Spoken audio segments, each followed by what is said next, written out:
Welcome to Season 3 of the Armchair Athletes on CMRU.ca. We're here to talk the four major American sports leagues. Your favorite sports show on CMRU.ca, hosted by Terrell, Taylor, Clayton, and Will. Hello, everybody. Welcome to a brand new episode of the Armchair Athletes with Clayton, Terrell, Taylor, and Will. And we've got friend of the show, ZACK making his third appearance on the Armchair Athletes.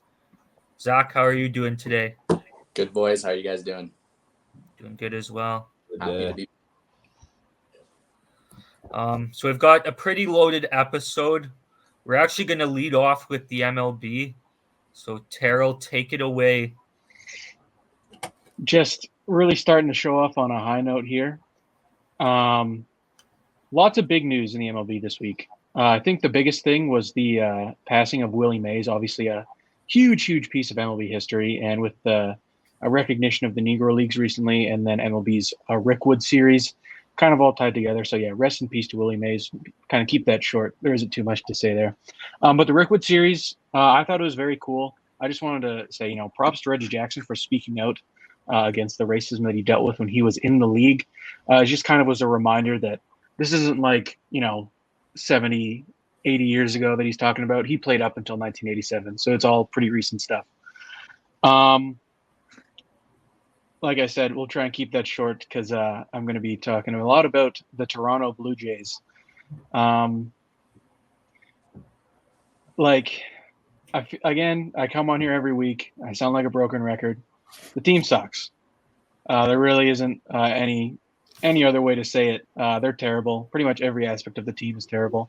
The bullpen's bad. The offense is bad. Starting pitching is good a lot of the time, which just makes it more disappointing when they end up losing regardless.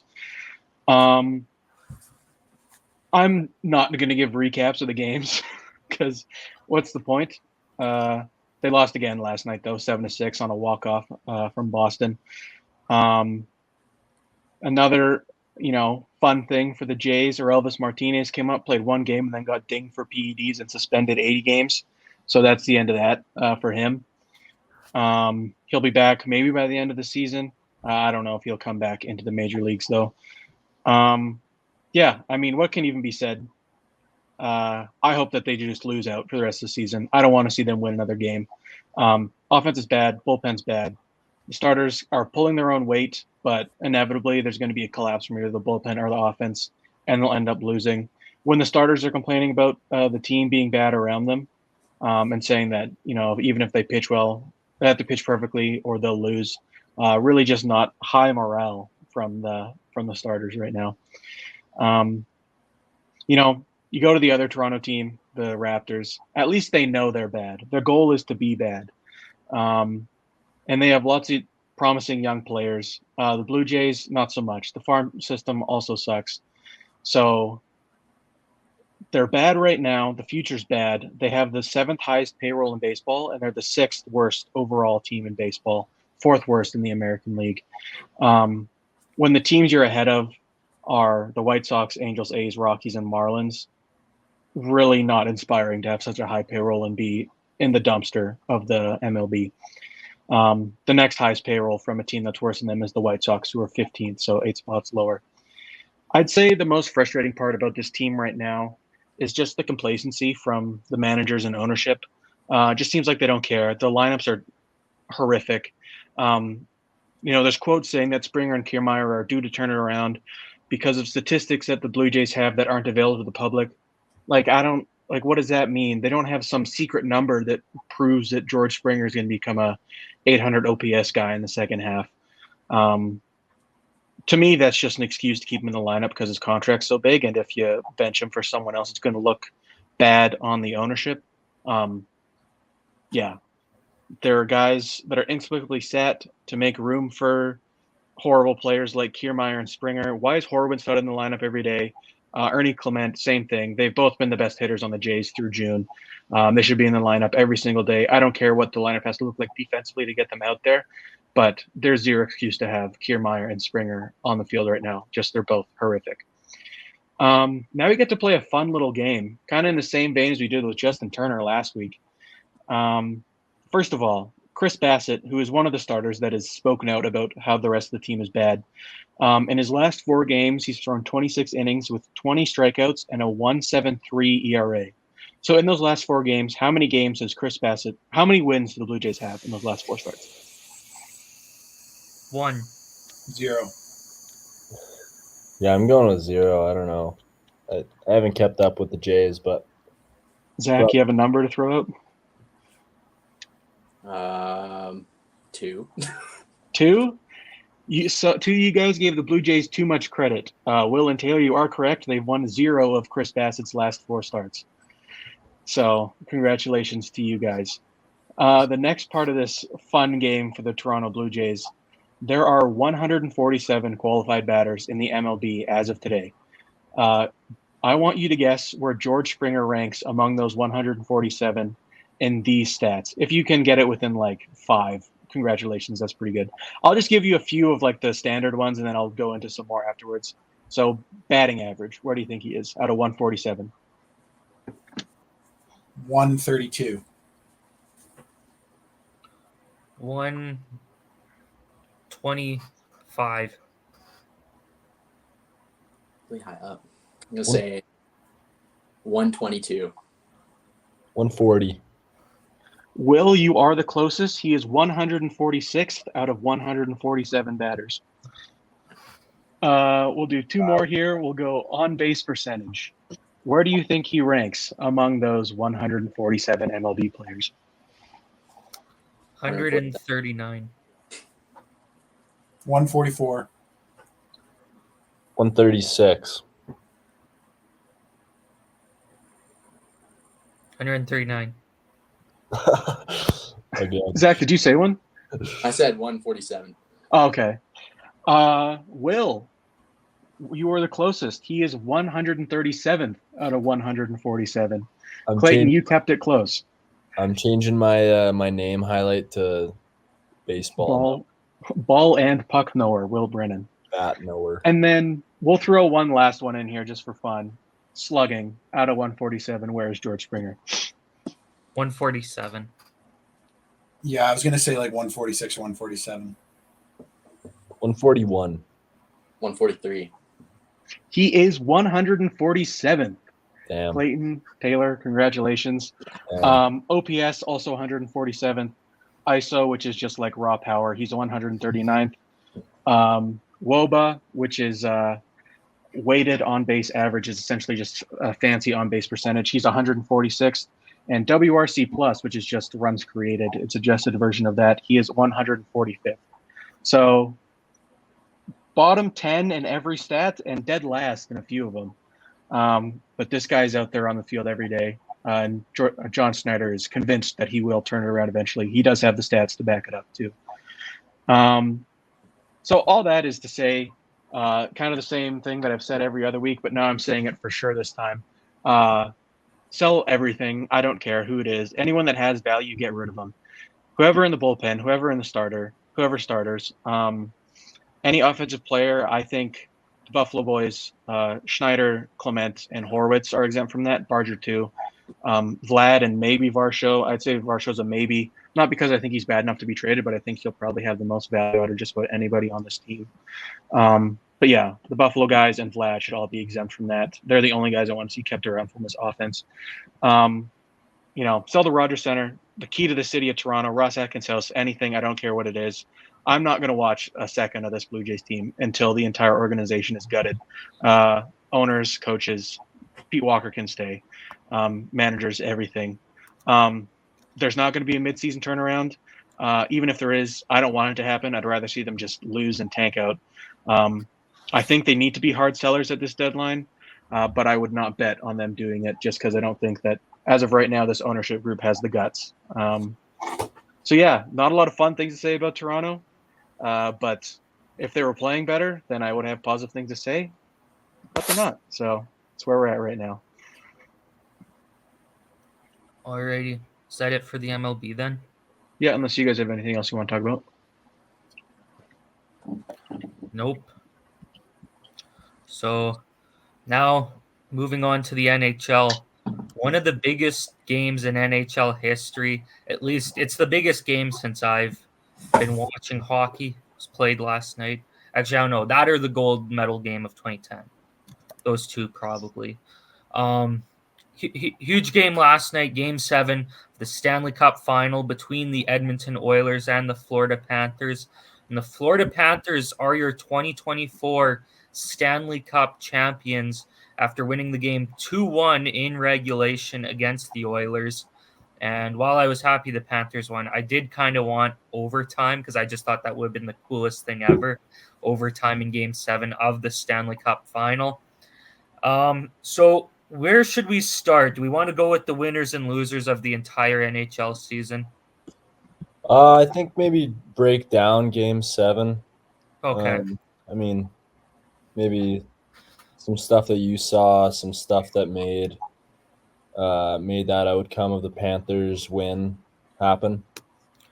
Yeah.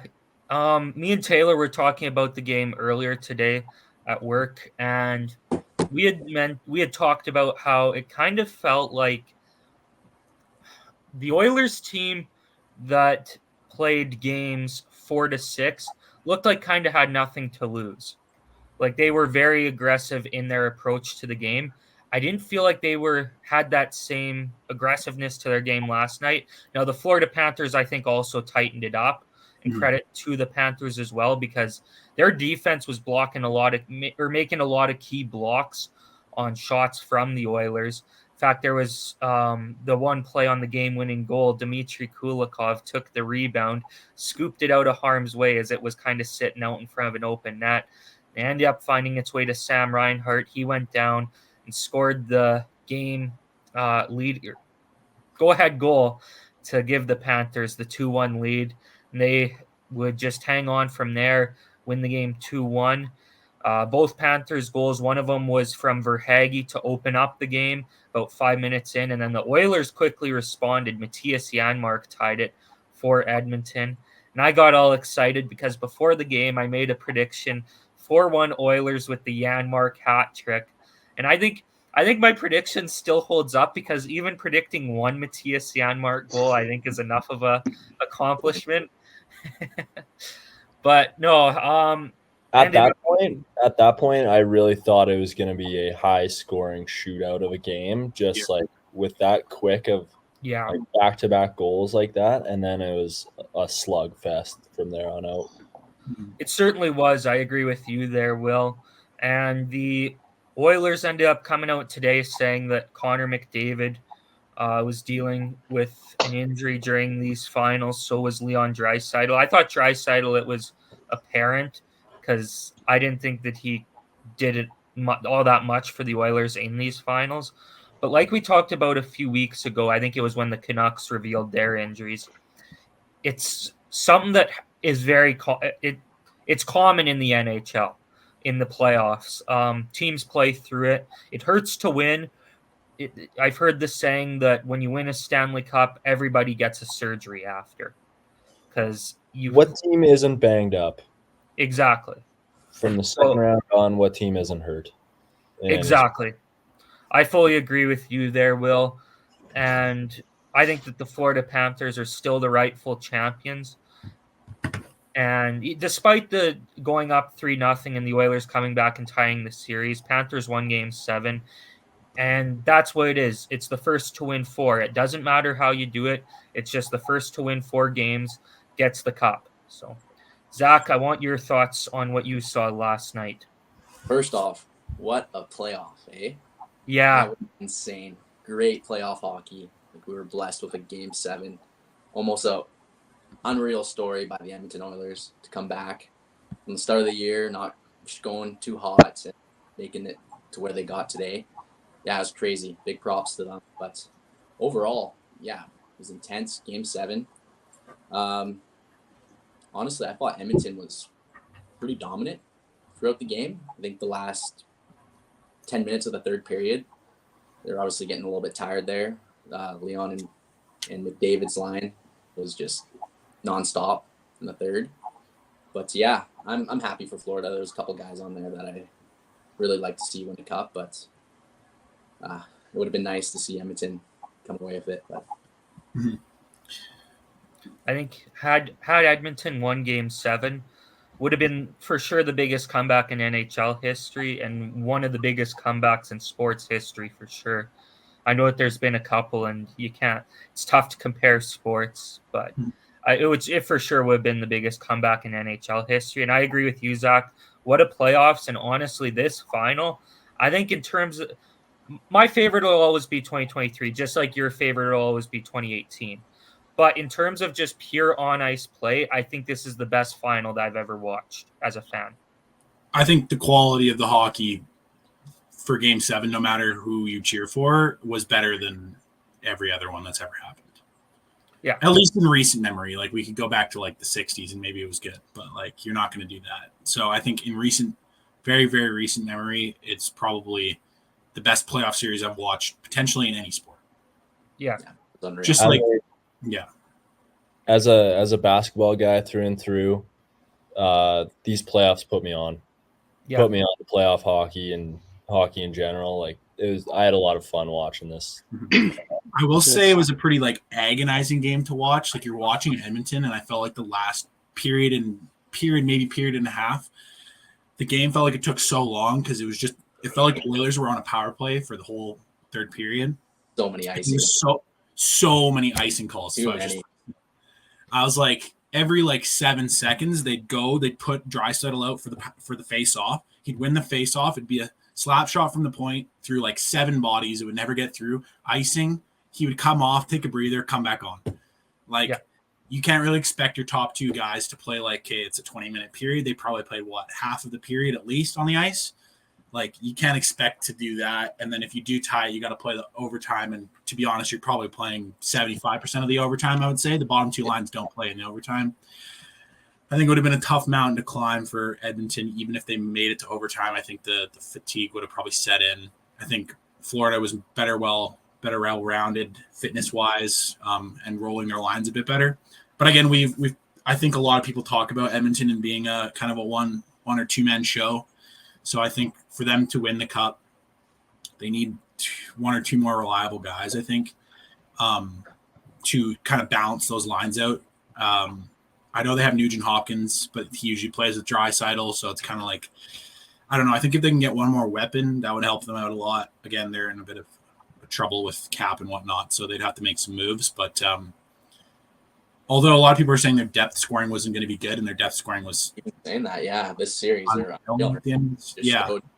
they came out, but saying that the final 10 minutes, you really noticed lots of McDavid and Draisaitl, and then even towards the empty net, once they pulled the goalie and stuff, their line was dead. You could see there was so much fatigue in that one line. Yeah. They couldn't string anything together to get up the ice. They're trying to break out, and no one's moving. That was the one thing that was a bit annoying for me to watch. I was just they're just too exhausted. Who did you guys have while you're watching? You guys think Edmonton was take it, or at least force an overtime? I thought an overtime for sure. Yeah, I thought an overtime. I thought some squeaker would go in. I didn't think it was going to be a nice goal. I thought maybe a Hyman just whack at it 10 times and put it in the net. He almost had one. Tons of opportunities right at the goal. Mm-hmm. Yeah, there was. Edmonton was outrageous. I thought for sure they're going to tie it up. Something was in the first period and the second period, Florida was killing them on time on attack. Yeah, that's true. Offensive zone time wasn't even close. It was double for Florida. So I was they kind of got lucky to escape with it being tied after the first period, and after the second period only being down 1. I kind of thought they were a bit lucky. But then third period or end of second to start of third, it was just it's all Edmonton. It's just, I don't know. They were taking a lot of shots where I feel like they weren't moving the puck enough to get an open spot, or they weren't screening the goalie well. I found there's a lot of times where it was just batting practice for Bobrovsky, and he's just no screens whatsoever, and it's just an easy glove catch. So I feel like there's a couple of times like that, even they were talking about it on the broadcast, that Hyman wasn't screening in the right spot, and he's just hoping that it bounces off the goalie. But when it's a wrist shot coming from the point and the goalie can see it all the way, it's the easiest save to make. So I feel like there was a couple things like that. They didn't get enough chances to get any good deflections on Bobrovsky. That being said, he did play really, really well, considering he was really bad the last 3 games. So Yeah. We talked about this when I was on Coast to Coast Pod on Sunday, and the point that Alex from Coast to Coast Pod had made, he went and rewatched every goal from Edmonton games 4 to 6. While Bobrovsky wasn't spectacular. A lot of it was the defensive play, like a lot of breakaways, a lot of two or one timers, that kind of stuff.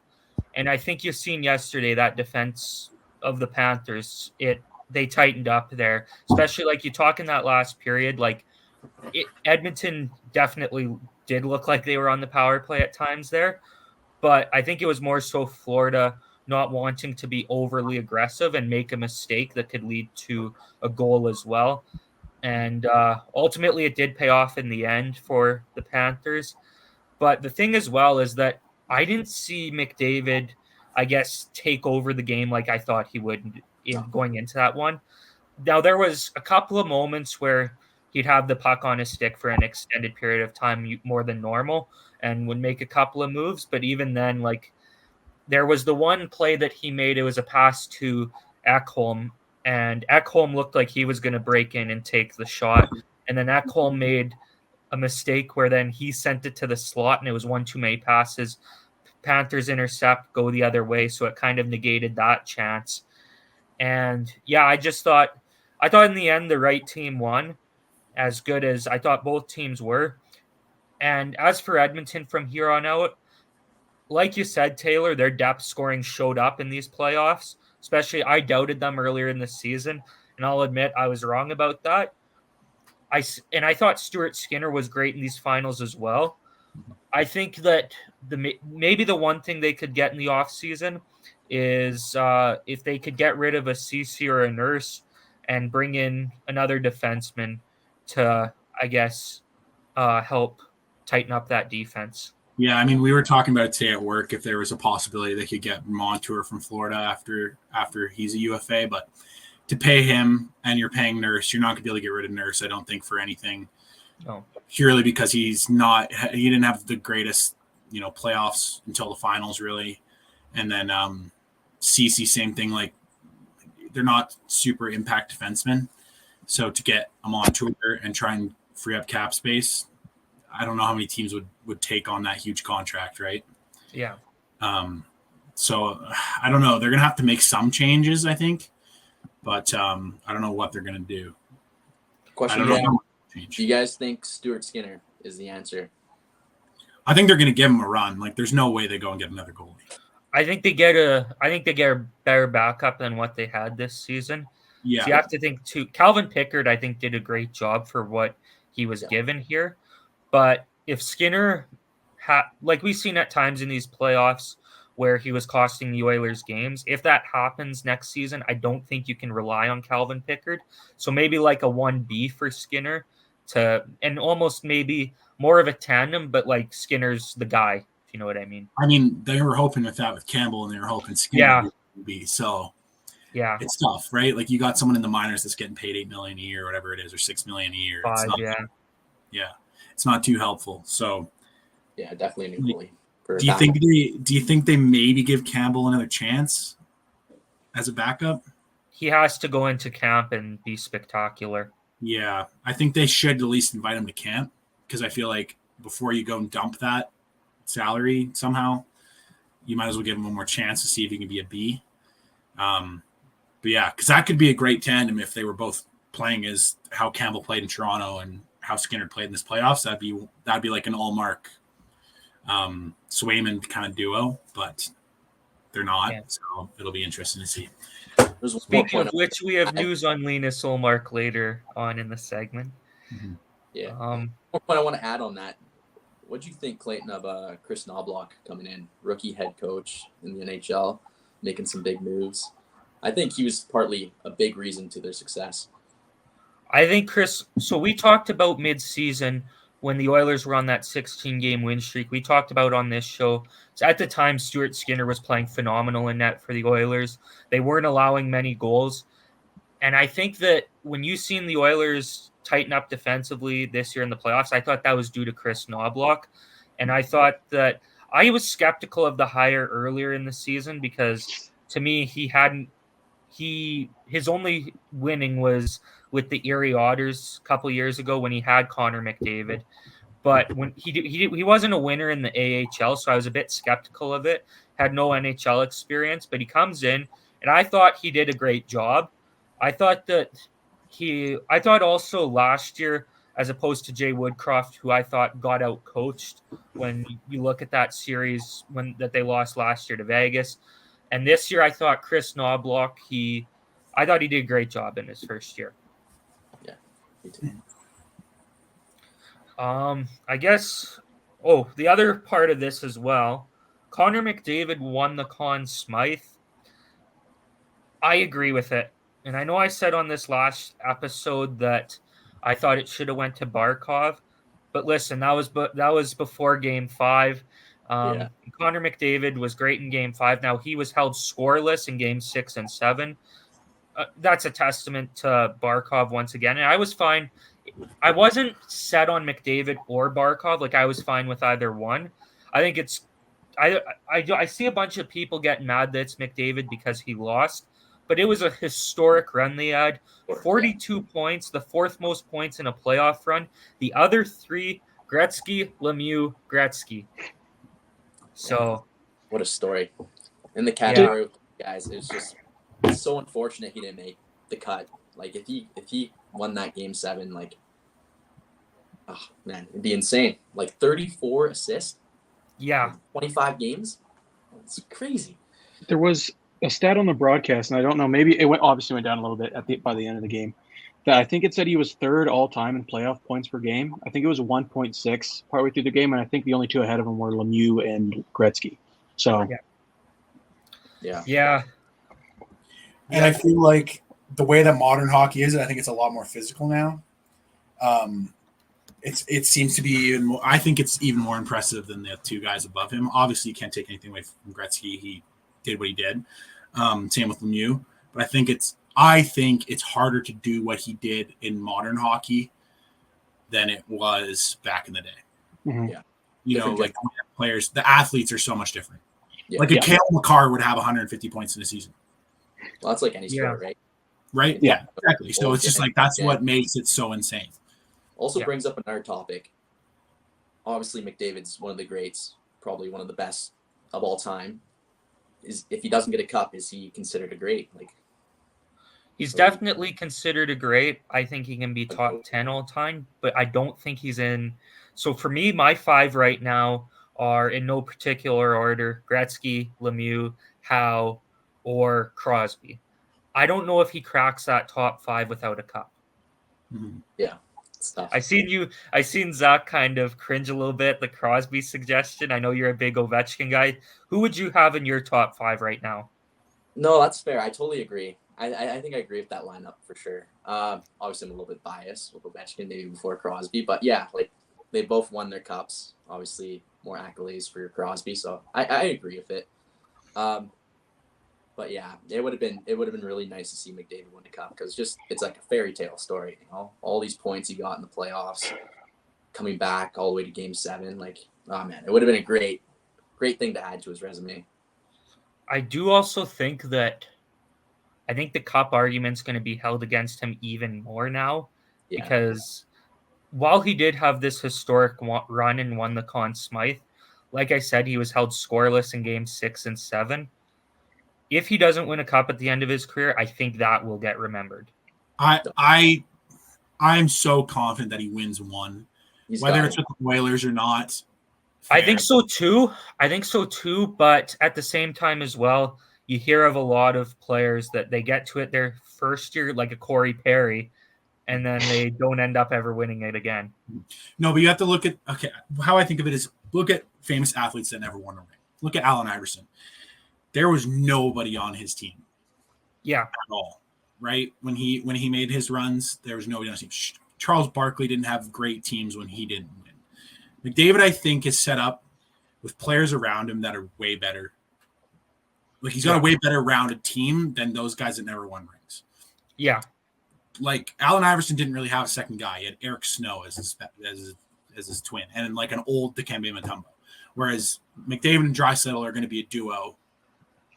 Unless something happens with Draisaitl and he gets traded, probably at least 5 more years, I would say. I think they will win a cup in 5 years. One from next year on, 5 years. This is going to be a really tough one to rebound from, though. If I'm McDavid, absolutely. But I think all summer. Yeah. I will say this. I said before this finals that I thought Florida would win because of their experience. And I mentioned how they were a different team than last year. If this group with the Edmonton Oilers gets back to the finals, they're winning.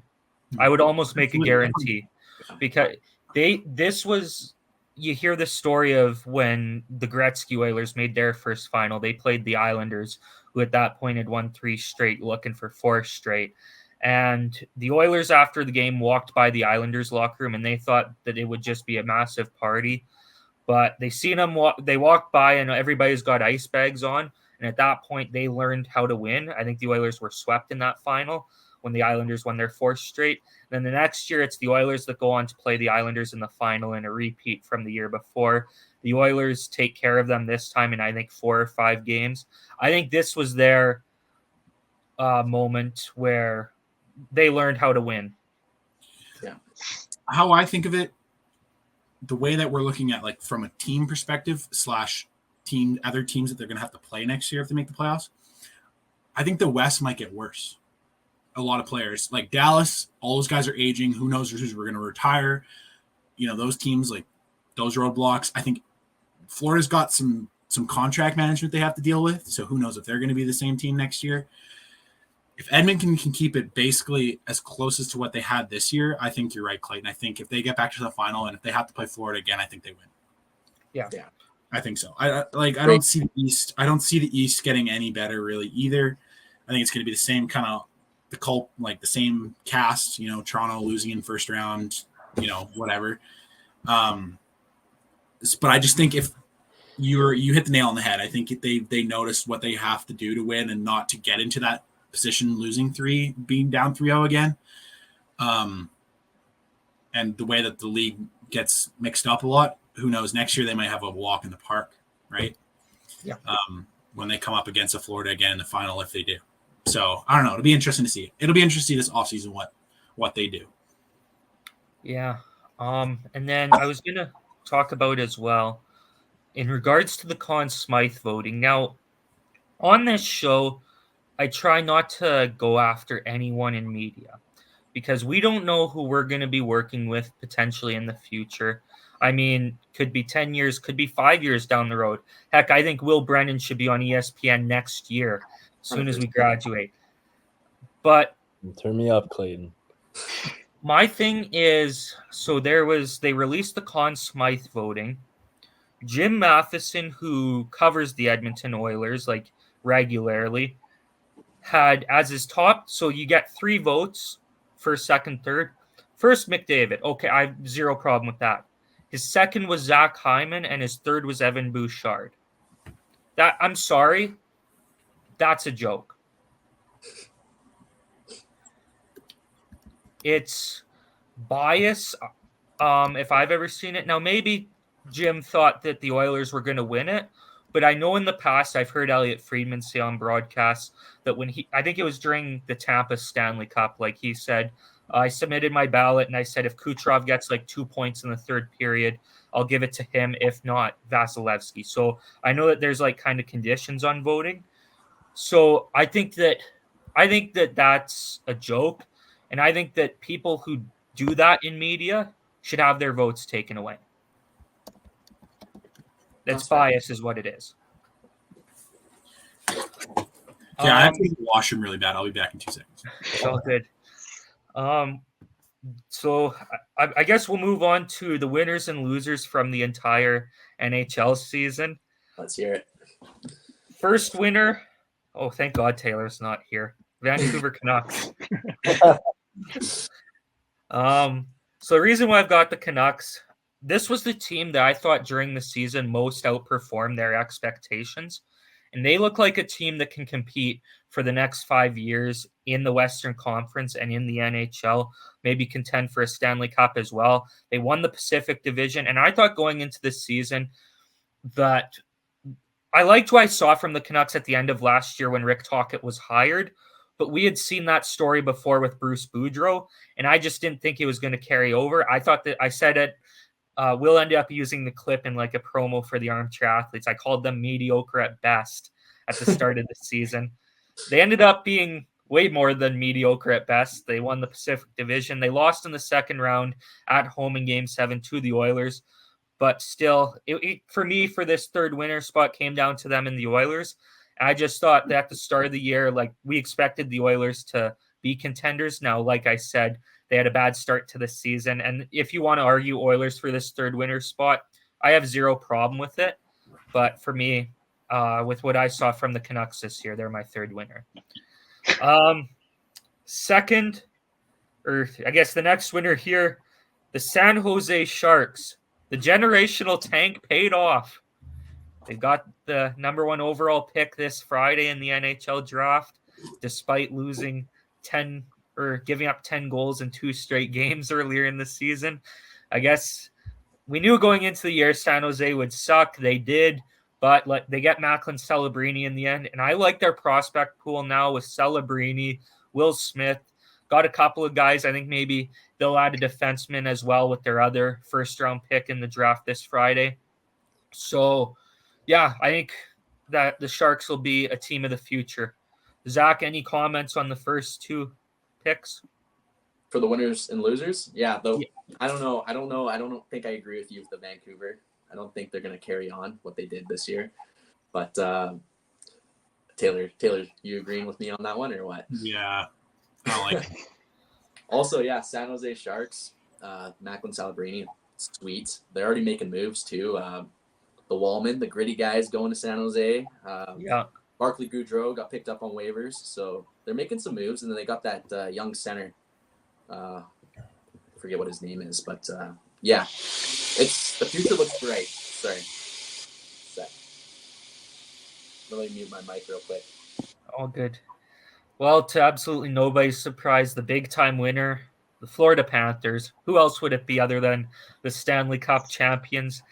It's the most prestigious award in hockey, despite what some other people say. We know who you all know who I'm talking about. Anyways, yeah, Florida Panthers, they lost the finals last year, but they come back this year. They're the first team since the Penguins in 2009 to lose a final and come back and win the Cup the following season. All around, great year from the Panthers. They were not a Cinderella team.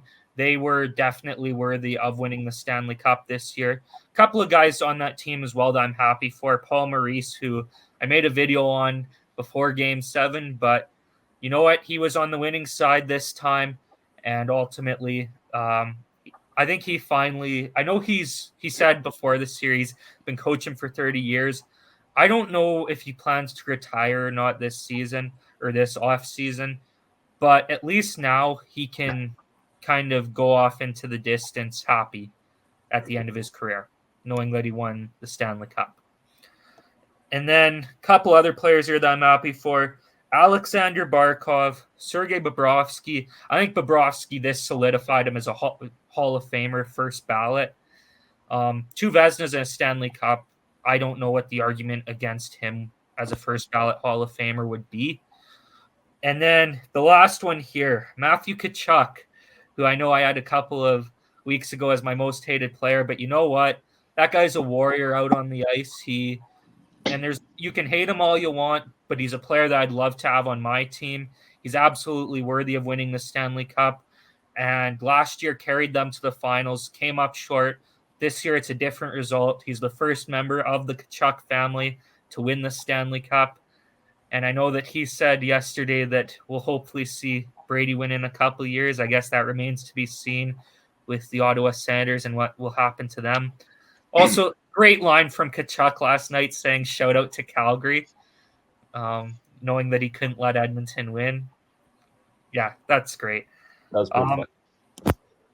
And then I was also just going to say the amount of former Sabres who were with the Florida Panthers is hilarious. Kyle Opozo, Sam Reinhart, Brandon Montour, who was the last one that I had written down? Evan Rodriguez, all former Sabres. They all win the Stanley Cup. Good for them. Sam Reinhart with the game-winning goal too. He's going to get the bag this week. He's set for free agency, so we'll have to see what happens with him. Any more comments on the Florida Panthers and the season they had? I was just hoping you were going to bring up that Tkachuk quote, because if you didn't, I was going to. Yeah.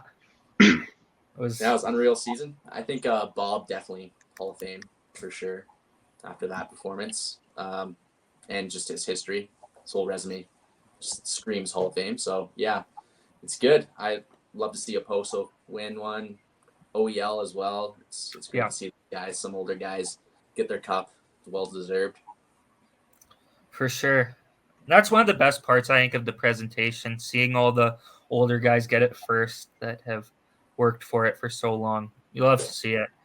Now on to the losers. The first loser, I'm not going to give too much because we've covered them extensively on this show, the Toronto Maple Leafs.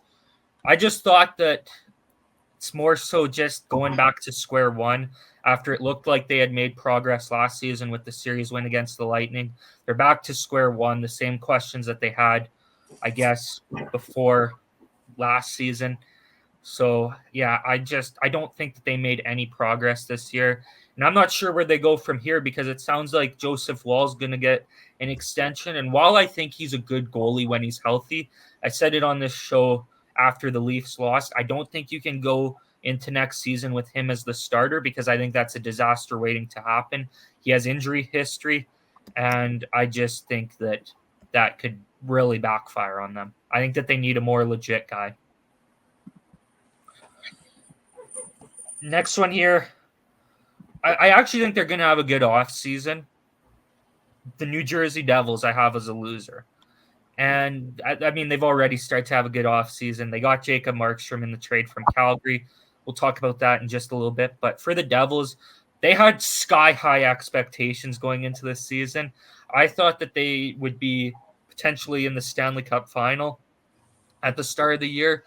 This was the beginning of the contending window, and they fell flat this season, missed the playoffs.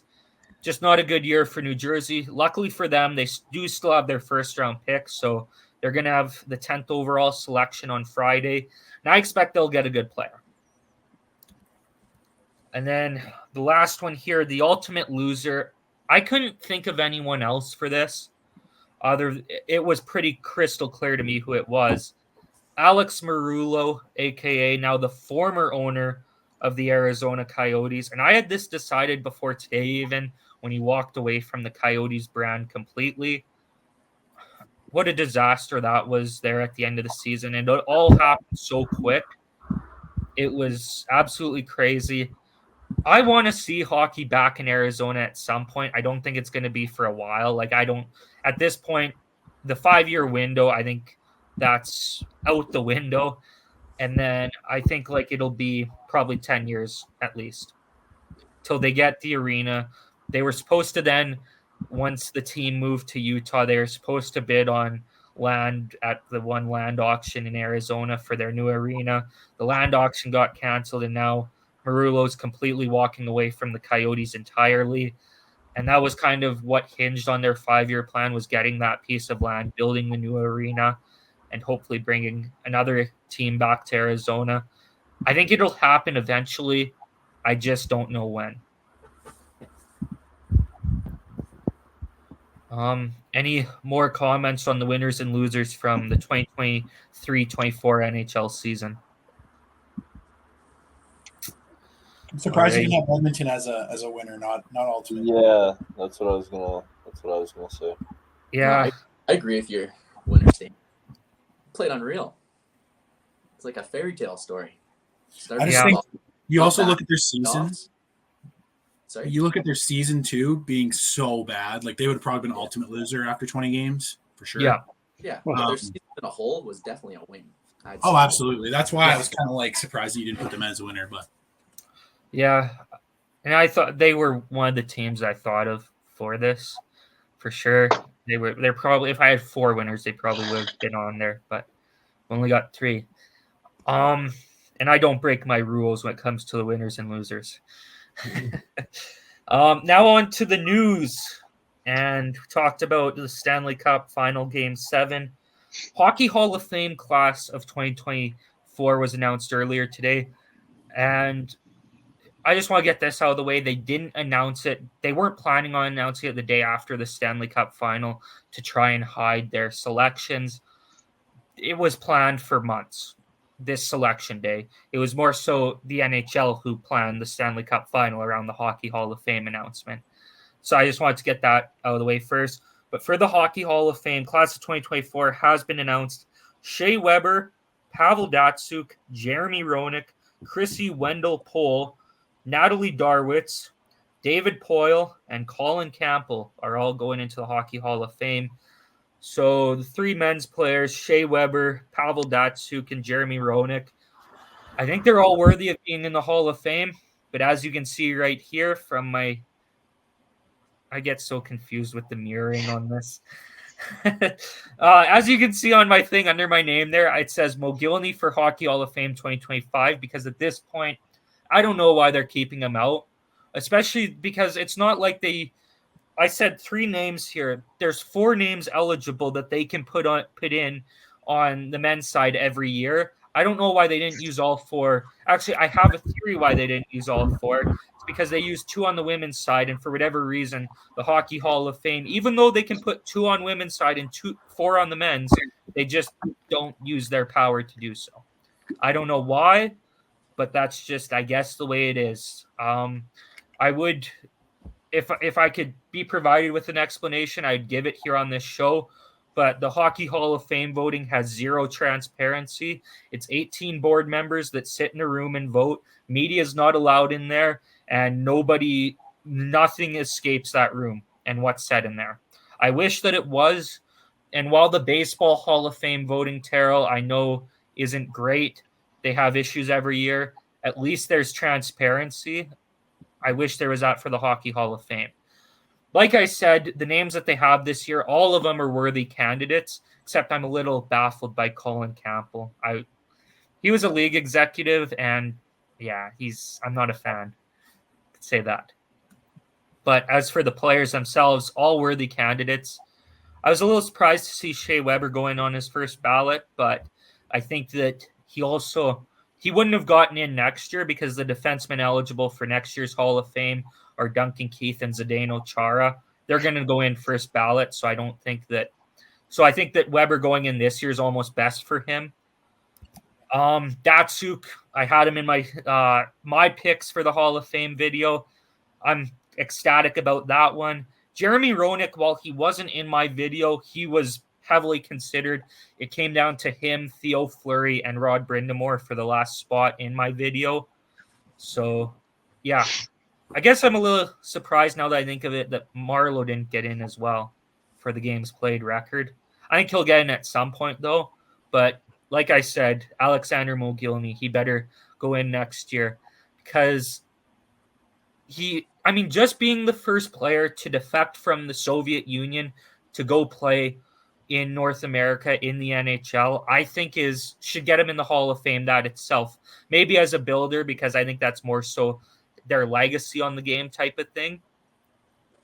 But even as a player too, had over 1,000 points in under 1,000 games in the NHL, so point per game in the NHL, 76 goals one season, won the it wasn't called the Rocket Richard back then, but it was called top scorer or top goal scorer in the NHL, I guess you could say.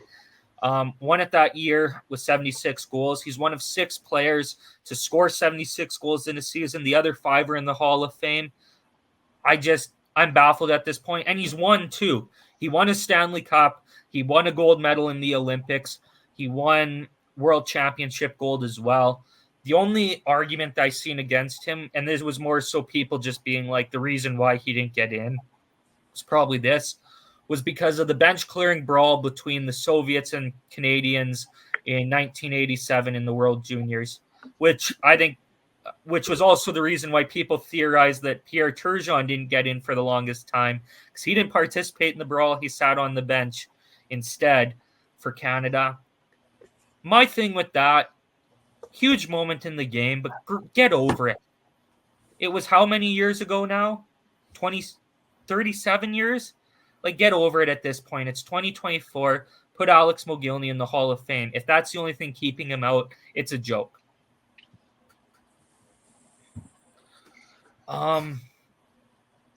Then we got some trades this week. Pierre-Luc Dubois traded to the Washington Capitals for Darcy Kemper.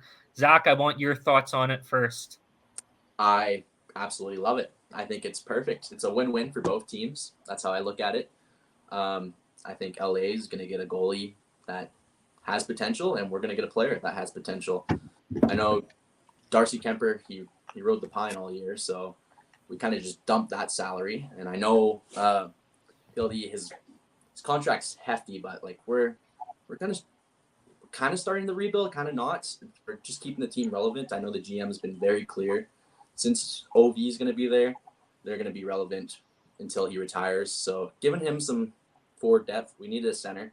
So I think he'd fill a good role on the team. So, I hope the best for Darcy Kemper, though. I think he can rebound from this. It just wasn't a good fit for the Capitals, and neither was Pierre-Luc Dubois with LA. So we'll see how it goes. There's potential for him. He's still young, right? So we'll see where it goes. He certainly is still young. He can still figure it out. I think he actually just turned 26 yesterday, believe it or not. But my thing with Dubois is I think he's out of excuses at this point. Now, here's the thing. I think if Washington gets the Dubois that we saw in Columbus that looked like he could not only be a franchise center, but a franchise player, like I thought he was great in Columbus. He had all the tools. And it wasn't like you could use the playoff argument against him either, because he was great in the run in the bubble when he had the hat trick against the Maple Leafs in that qualifying round. And he ripped apart the Maple Leafs in that qualifying round. He was great for Columbus. But then the following season starts to run into problems with Tortorella. Now, I get it. Not every player gets along with Tortorella. There's well-documented history, players not getting along with John Tortorella. So he goes to Winnipeg. He's an all right player in Winnipeg. He didn't look like the star that he was in Columbus, but he was still a great player. And then he doesn't like Winnipeg, asks for a trade out of there. It's not a good enough hockey market for Dubois. Goes to LA. And at this point, playing in Los Angeles as a hockey player, I don't know what much more you could want. And especially with the contract that they gave him upon arriving there, 8 years, $8.5 million a season. He didn't do very good in his first season with the Kings in the regular season. He wasn't good, but people were saying, just wait for the playoffs. This is when Dubois shows up. He's a bigger player, so he looks like he can play in the playoffs, and he has in the past. And then in the playoffs, he had 1 point. It was a goal, and he sent it off of Darnell Nurse's skate and into the goal, kind of on a very fluky play. Now he's sent to the Capitals, and I agree with you, Zach, that I think he can be a fit. We've seen Dylan Strome brought back his game to a higher level with the Washington Capitals. But at this point, and I don't think he's out of chances, because if Washington doesn't like him, still got 6 years left on that contract. I guess he'll have another chance with another team. I just think at this point, it's out of the excuses. I think he needs to grow up. And I think that if Washington gets that player that we saw in Columbus, they'll be laughing at this trade for years.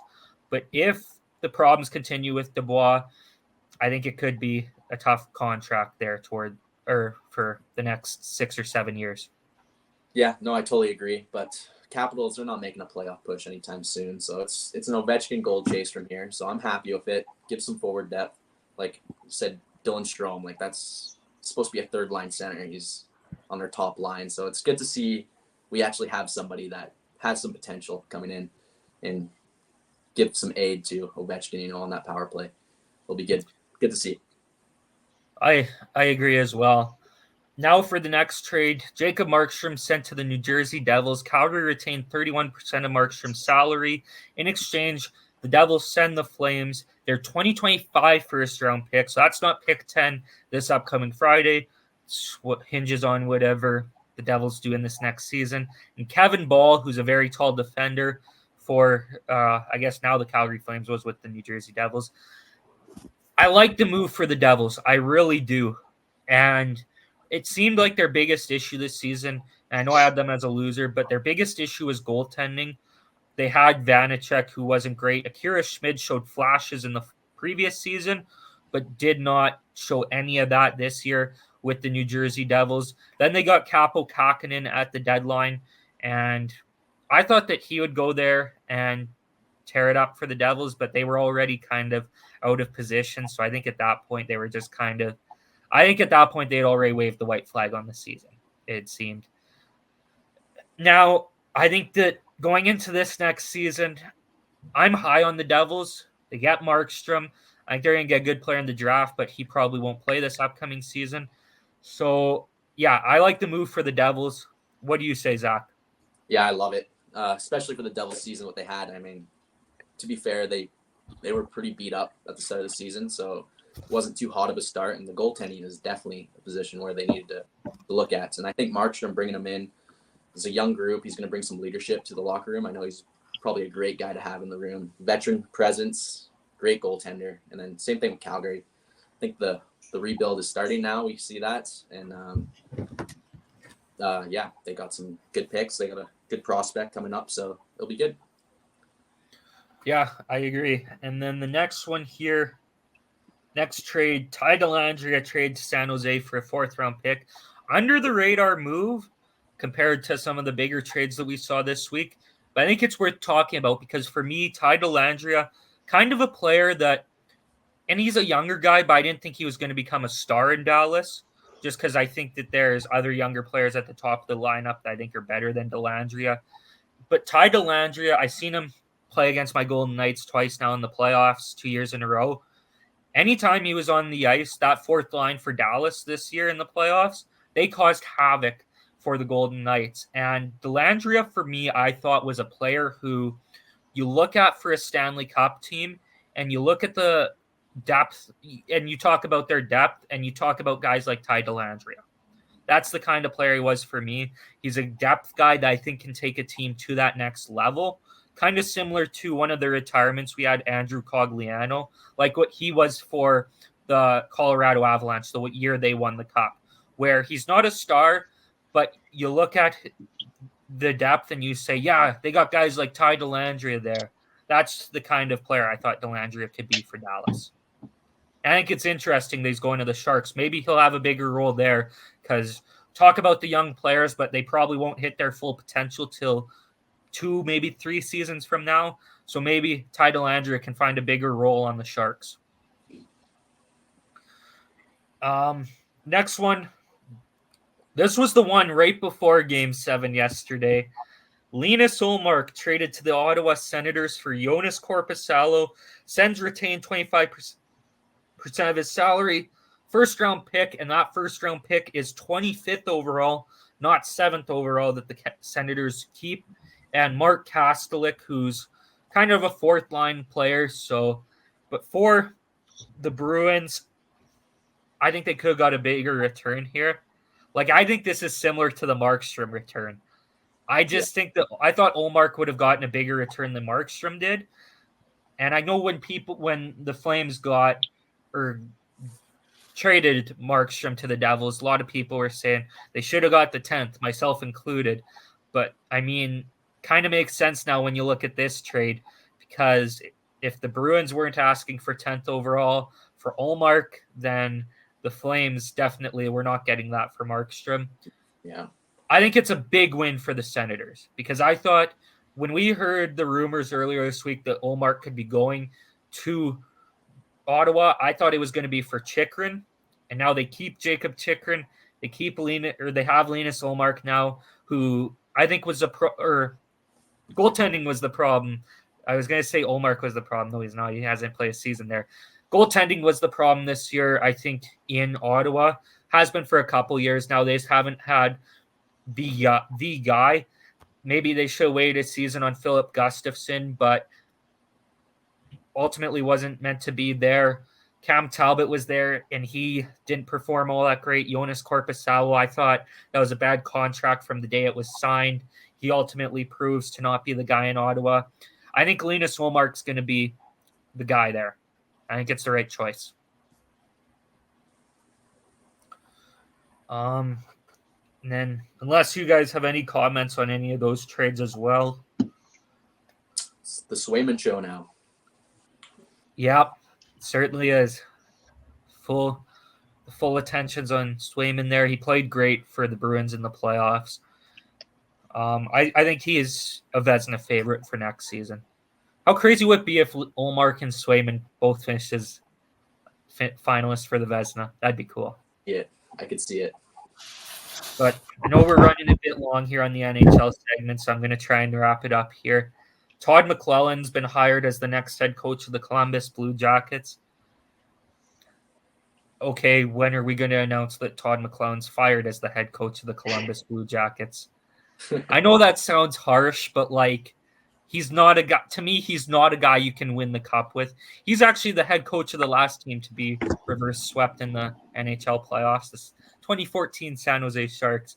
And to me, he's a guy that can get a team to the first, maybe second round. He's not going to win him a cup. So I thought that they would have been better off going with Jay Woodcroft, especially Woodcroft's good with the younger players. He was good in Edmonton, I thought. I talked about kind of his faults last season, but you can also learn from that as a head coach too. And I thought he gained good experience in Edmonton. I thought he was maybe the better choice for Columbus, but McLellan it is, I guess. It's also Columbus though, so. Yeah. Talked about Cogliano retiring. Remembered as, I guess, the Iron Man before Phil Kessel was. He had the most games played consecutively in the NHL prior to Kessel breaking that streak last season. And then Derek Brassard, who played for 10 teams in the NHL. When I looked up the team, some of them I was like, I don't even remember him playing for this team or that team. I think best remembered as a Ranger or a Senator during that 2017 Senators playoff run. He was very good in that for Ottawa. So, yeah, hope best to them in their future endeavors, I guess. Who is the player that's played for the most teams in NHL history? Because 10 seems like a lot. I know in the NBA it's 13. Try and You can look at this. I'm getting up there. I think it's 10 or 11. I'll look it up. Okay, we'll see. Because I was going to say it's 13 because it's Ish Smith in the NBA. So I would assume it's probably close to that for the NHL as well. If Yager didn't go over to KHL for a few seasons, he might be the holder. Some guy named Mike Sillinger, 12 teams in his career. 12. So, yeah, right around 13. Cole Sillinger's father from Columbus. Yeah. He played for 12 teams in his career. He played his 1,000th game with his 12th and final NHL team, the New York Islanders. Yeah. Suitcase. The other thing is the draft is this week. I'll be doing my mock draft this week on the social media channels for the Armchair Athletes. Maybe I should run the gauntlet right now. TikTok we'll get Zach to run the gauntlet. Want me to run the gauntlet? Yeah. Okay, put me on the spot. Okay. Instagram at the Armchair Athletes. TikTok at Armchair Athletes. Twitter/X at Chair Athletes. YouTube, the Armchair Athletes 196. And 196 reasons why the NHL is the best sport. There we go. Bang. It was lame. It was pretty lame. Put me on the spot. I don't know if the NHL is a sport. It's a league. It's tough. Sorry, Zach. Yeah, put on the spot. I don't know. First thing I was thinking about NHL. Yeah, it's that. I want to just tack on two more things to the end of the gauntlet. If you are listening on Spotify or Apple Podcasts, please remember to go give us a rating on there. I feel like we've been stuck at 14 since the beginning of time. But yeah, we're sitting at 14 right now. And make sure it's a 5-star rating. Yeah, if it's not 5 stars, don't even bother. So beforehand, if you're even on the fence, just give it a moment, listen to a few more episodes, then come to that 5-star conclusion, then give it a rating. So yeah, if you are listening on Spotify, Apple Podcasts, go give us a rating. And I want to just say thank you to everyone who signed up using our Betstamp link. Yeah, and the Betstamp link, you can still bet. There's MLB going on this summer, UFC events as well. You can bet, or if you want to place a bet and you want to find a sports book in your area, go to signupexpert.com/armchairathletes. That's signupexpert.com/armchairathletes. Not like the guitar player, the icon / That'd be a tough one to type out. Yeah. But then just wanted to just quickly wrap up the draft talk here real quick, because while I'm going to do the mock draft this week, figured I'd maybe just talk about a couple teams here, people that are fans on this show. Taylor's, it's a mix of players I could see Montreal taking. I think could be Caden. I'm not going to give away the guy that I think it will be, but more so because I'll save that for the socials. But just the mix of guys I think could be Caden Lindstrom, Berkeley Catton. I've heard if Ivan Demidov falls, he could go to the Montreal Canadiens. Is that Michigan State guy? No, that's Lev Shinov. I get them mixed up every time. Yeah. And then, but the other one I've heard that Montreal could take, and honestly, it would be the most Kent Hughes pick, I think, ever. Beckett Seneca, who I don't think should be in the top 10, but I guess that if that's... I've also seen Tej too, though, if he goes down. I could see Tej, as well. I think he'd be a good fit because we're so young. So, yeah.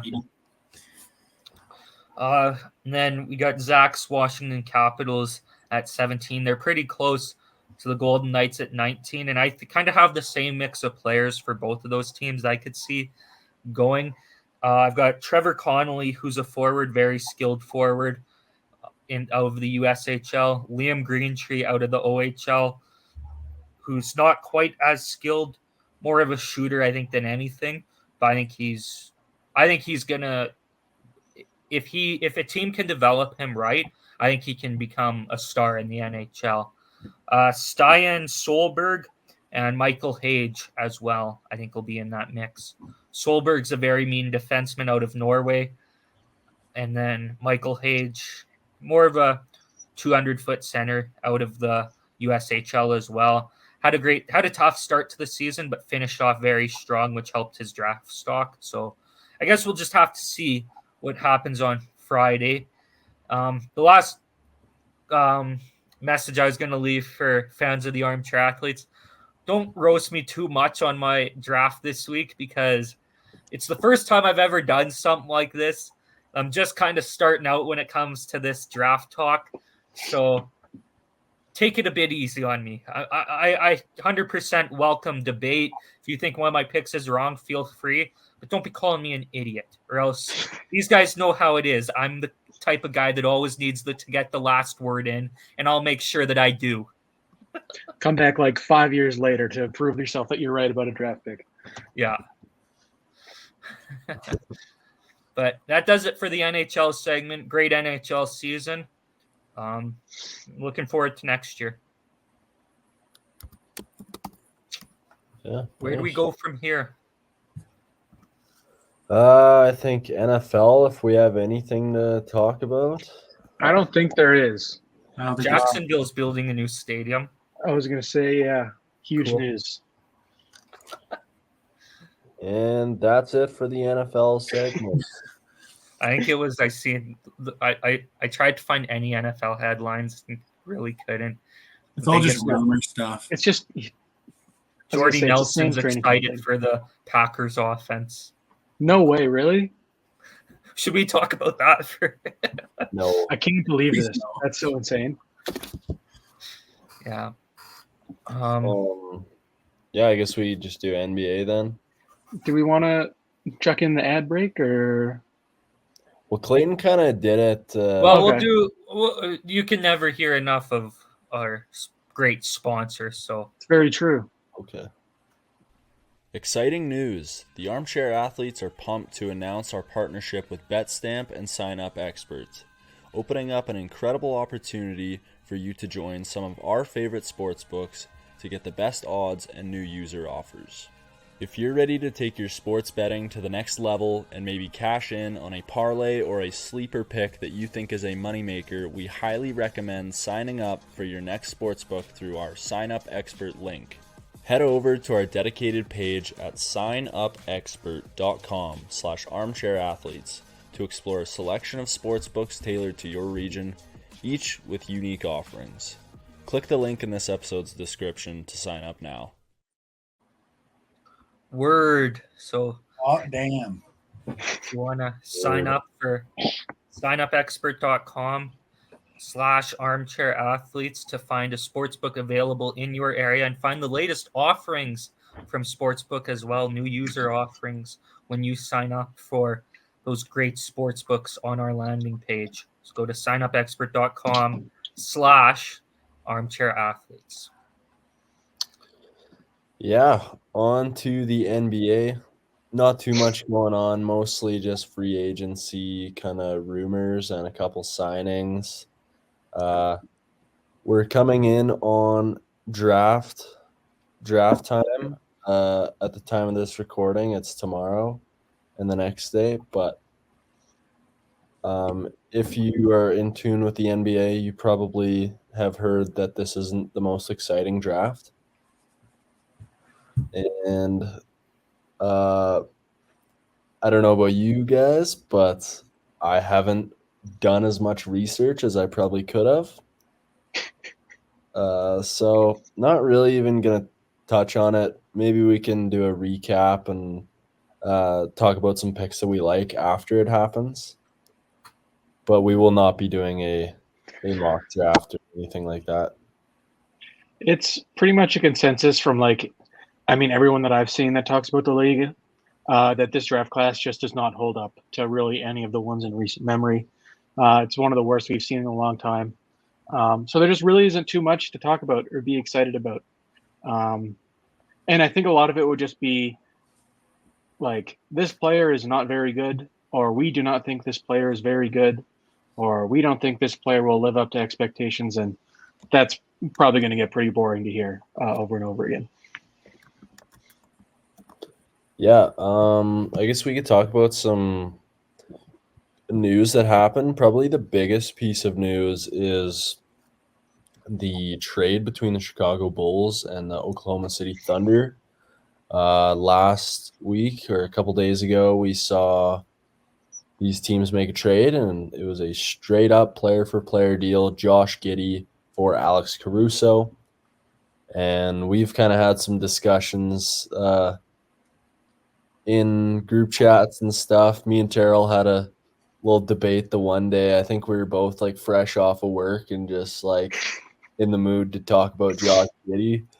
And so that was the rest of our morning. But yeah, you want to tell us your thoughts on that, Terrell?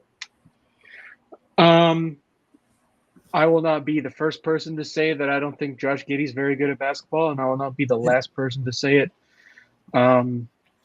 What I will say is that I think it's probably the best for him to be out of OKC.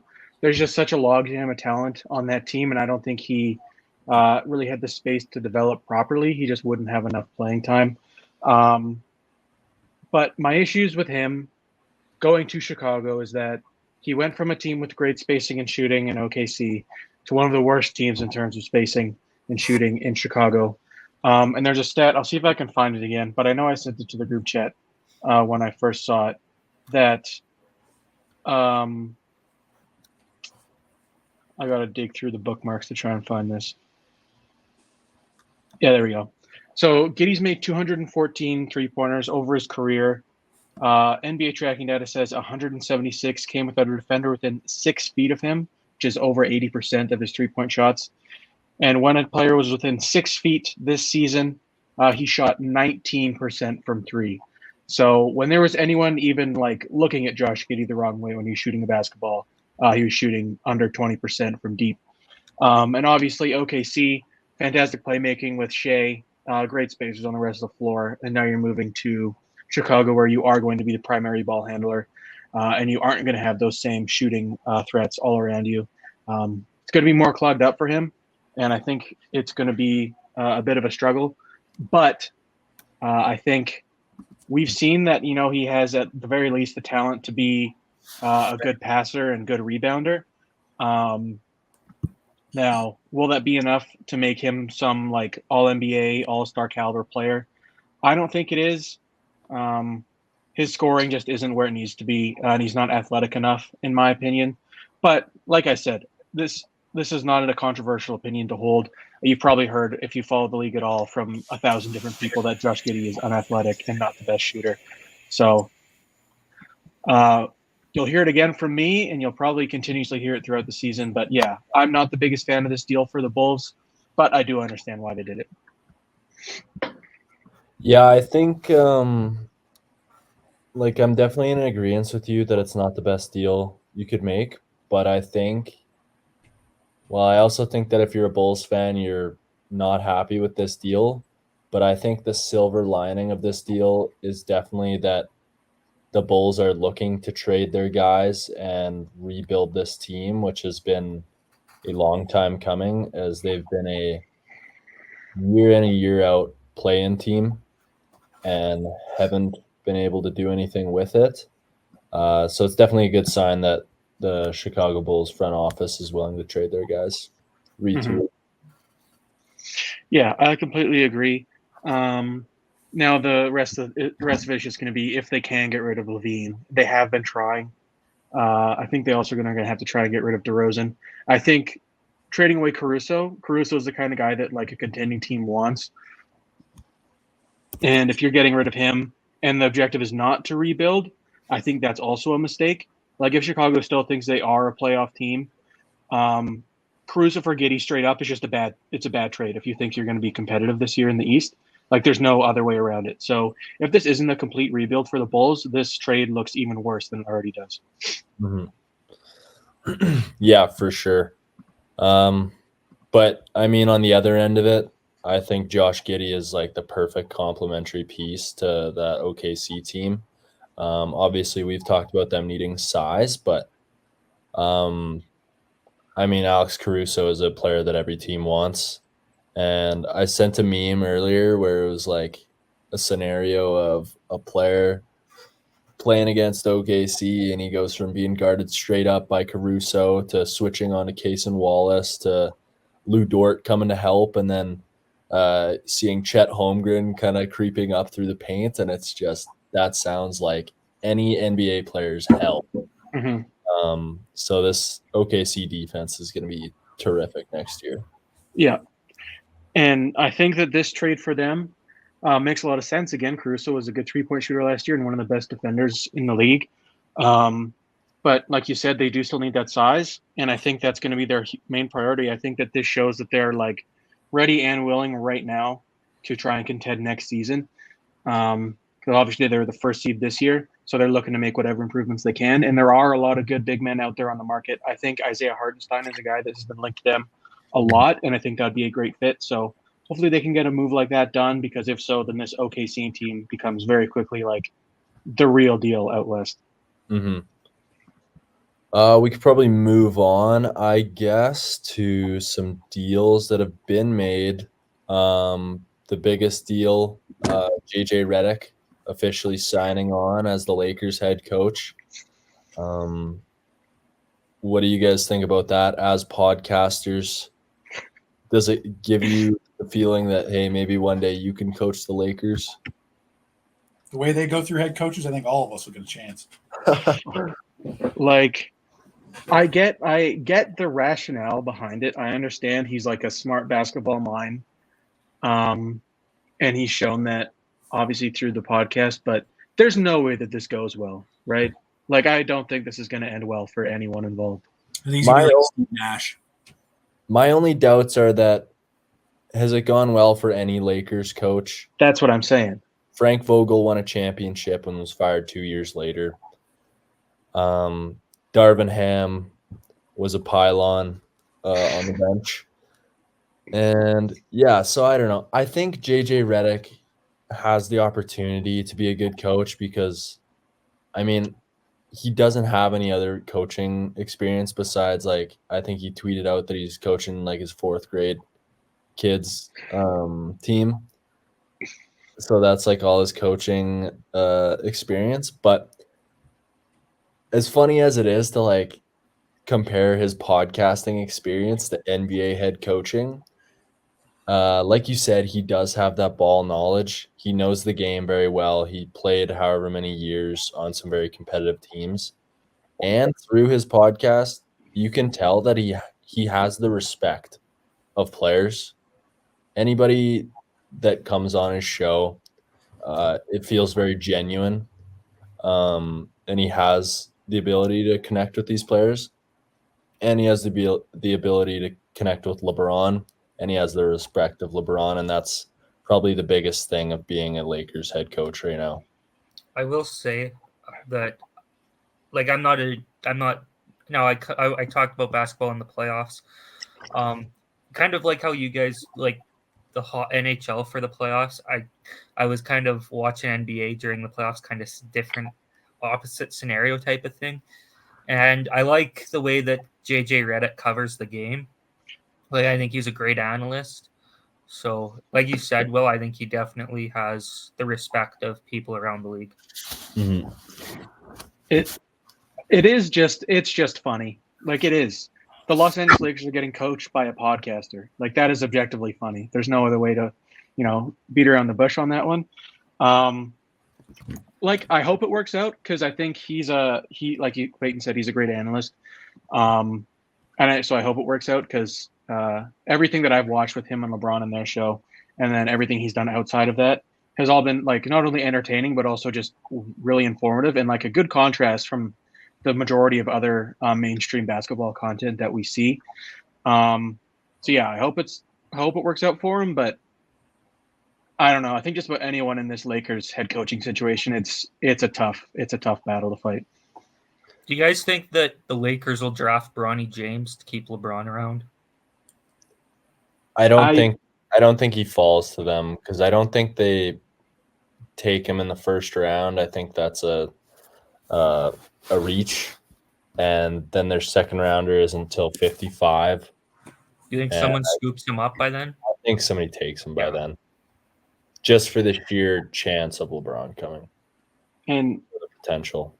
I think at this point with LeBron, like I think JJ Redick becoming the head coach realistically is probably a LeBron-led decision, or at the very least he had a pretty heavy influence in it. So I think that would be enough of a reason to keep him in LA. I believe he is a restricted free agent and he could opt out of his contract. So who knows? Maybe he does just dip, which would be even funnier. JJ Redick signs to be the head coach and then LeBron's like, nah, actually I'm going to go somewhere else.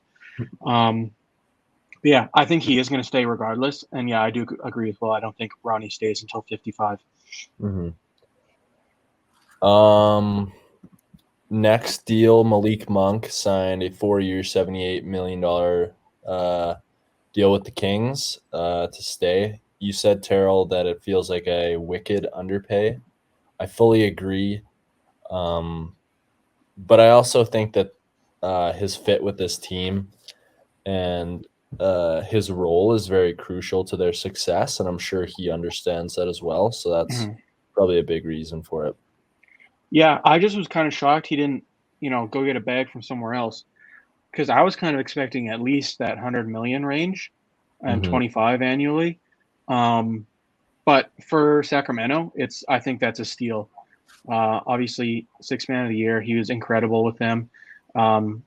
Great numbers off the bench, super efficient. And yeah, he's an integral part of that team. So I think if you're Sacramento, you are incredibly excited that you did get that good of a deal for him. And I think for Malik Monk, it's as simple as, 20 mil a year and you get to stay in where you're playing. If you enjoy playing there, there's absolutely nothing wrong with that. Mm-hmm.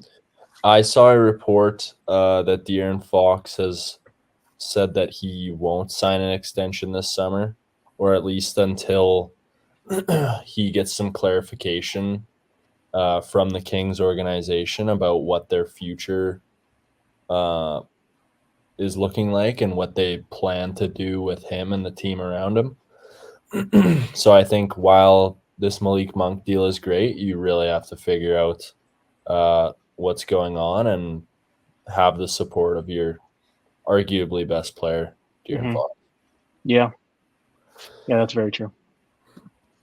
This deal has not went through yet, but Scotty Barnes reportedly intends to sign a 5-year deal, rookie extension up to $270 million, which is a bag.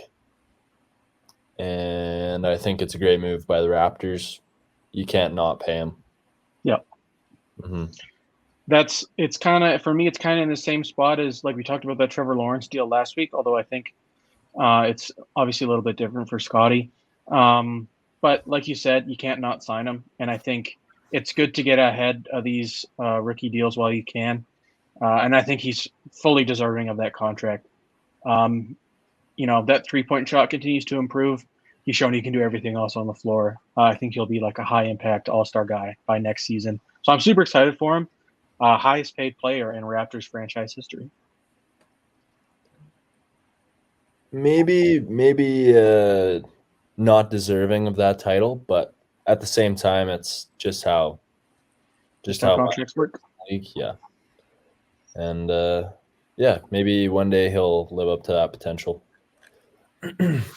Another deal, Kenny Atkinson, hired as the head coach of the Cavs. Right? Yeah, sorry, I just realized I put in a typo. Yeah. That. Yeah, it is the Cavs. So yeah, I think he's a good coach. He did some good stuff with Brooklyn back in the pissy pamper days of the Brooklyn Nets bench. Yeah, I don't know, not too much to talk about there. There's definitely going to be some moves made within the Cavs this offseason, but I don't think we have to talk about that till we get there. Mm-hmm. I wrote down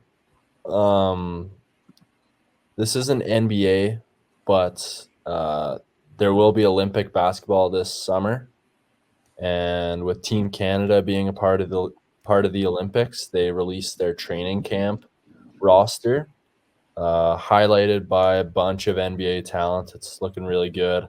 Guys like Shea, RJ Barrett, Dylan Brooks, Lou Dort, Jamal Murray, Andrew Nembhard, Andrew Wiggins, Kelly Olynyk, Dwight Powell, Trey Lyles, and Nickeil Alexander-Walker, also Kem Birch.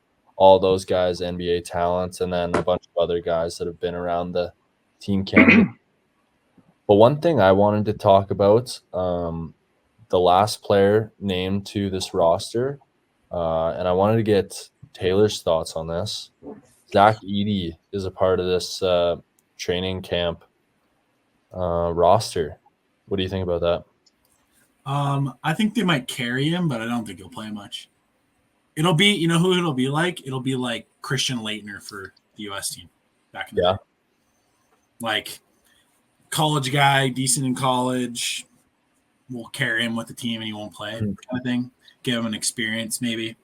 Yeah. Maybe if you're blowing a team out, sure. I don't see him cracking the rotation.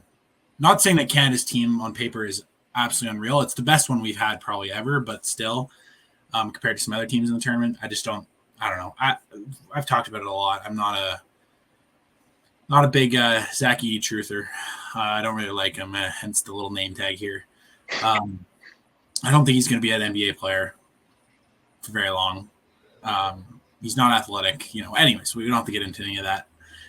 It's good that he's getting the run with the national team because why not? Mm-hmm. But yeah, he might make the team, but I don't think he plays. Yeah, I think he could be a really useful piece of this team.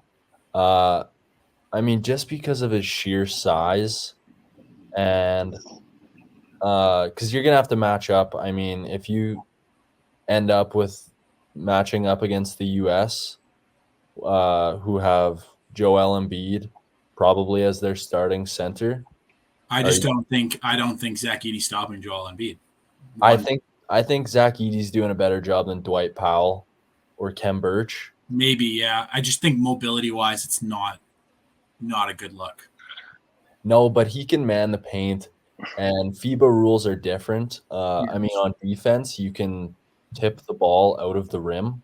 And for a guy that's 7'4", that's pretty easy true for him. I just think on offense too, he's not a very polished offensive player, and I think he gets mauled out there against U.S. defense.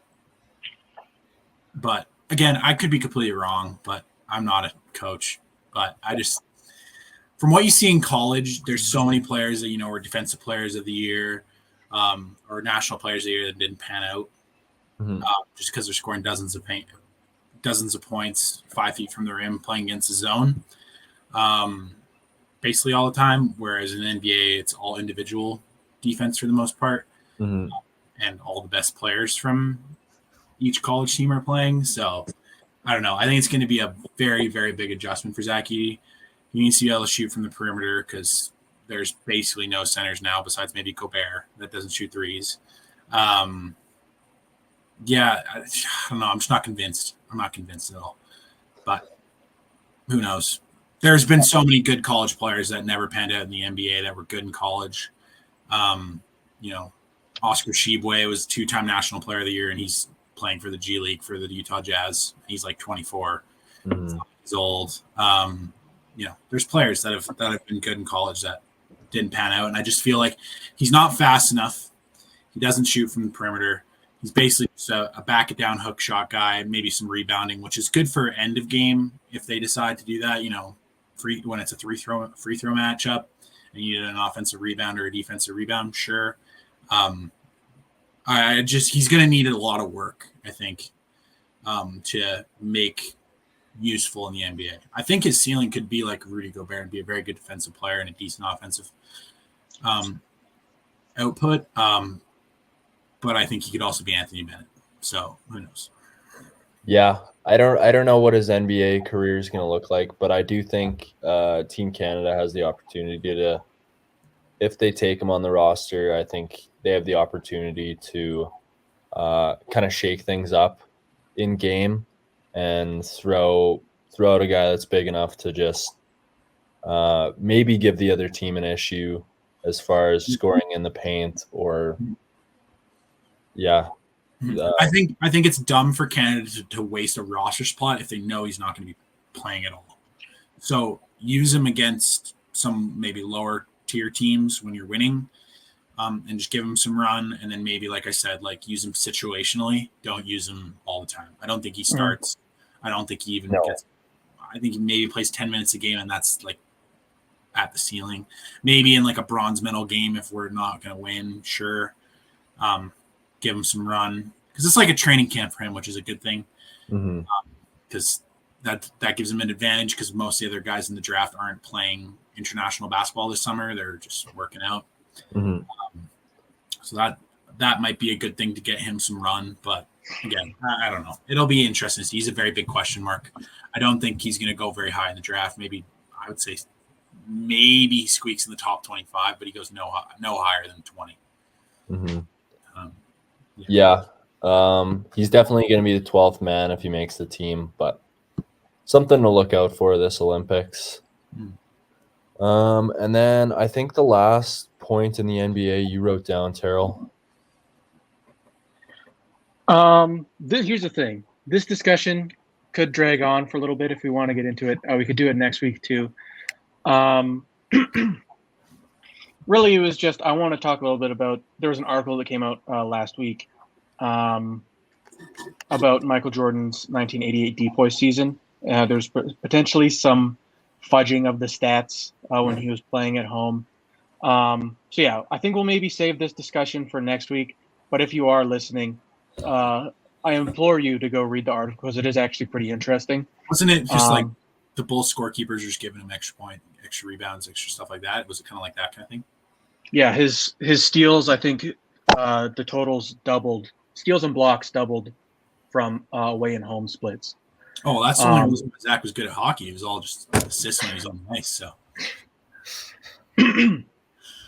but yeah, so like I said, if this does sound interesting to you, I would go read it because it's pretty interesting. It's a Yahoo Sports article, and yeah, it brings up a lot of pretty interesting points. And if we have time next week, we can discuss it. But I figure this was inevitably going to turn into Jordan discussion, and that could drag on until the end of time. So, yeah. Yeah. Anything else for NBA? Zach, There you're is itching to say something here. No, I think you summarized that perfectly there. I was holding this in the entire time you're talking about the Canadian roster. Warning, potentially one of the worst jokes you'll hear on the Armchair Athletes. The top of the roster is pretty good. There's a lot of big names, but you get to the bottom, there's a couple of scrubs, Phil and Thomas. I had that one in the artillery too. I just didn't want to say it. It's good. I was sitting there. I was holding my breath. I was like, I'm gonna have to do it at some point. So, yeah, it had to come out. Okay, what we can talk about right now is the trade between the New York Knicks and the Brooklyn Nets. The New York Knicks are receiving Mikal Bridges and a second-round pick. The Brooklyn Nets are receiving Bojan Bogdanovic, 4 unprotected first-round picks, Milwaukee's protected first-round pick, a second-round pick, and a 2028 pick swap. Holy shit. New York Knicks just got Mikal Bridges. That is nuts. So OG's gone, right? Like he has to be. He probably has to be now. I think so, yeah. Well, I guess we didn't even talk about this earlier, but he declined his player option because he wants a better role, and I don't think he's getting a better role on the Knicks now. Definitely not. Wow. That is nuts. That is a haul for Mikal Bridges. Picks. I mean, the Villanova Knicks are more real than they were last year. Holy cow. That's nuts. I mean, shout out to the Nets. They were like just not into moving Mikal Bridges like at all the whole season, like turning down multiple first-round picks from multiple different teams. So I don't know. I guess they came to their senses and realized this is probably not going to work out, and just got the bag from New York. I mean, that is ridiculous. Wow. Yeah. Good thing for Mikal too. Probably doesn't have to move. So. No, yeah. He's chilling. That's a nice trade. Yeah, I think. I mean, wow, that is a lot to give up. But I think as successful as the Knicks were last year, I think adding Mikal Bridges, definitely an improvement to that team. Mm-hmm. And a very all-in move for sure. He's kind of an Iron Man. Yeah. Playing a ton of games, and that was the one issue that the Knicks had last season was health. So that's another big plus for them, even outside of just how good he is as a player. So I think honestly this makes a lot of sense for both teams. Like you said, it's a ton to give up for the Knicks, but I think it's completely worth it. And I think you do kind of, with how weak the East has been, you kind of have to push all your chips into the middle and go all in for next season.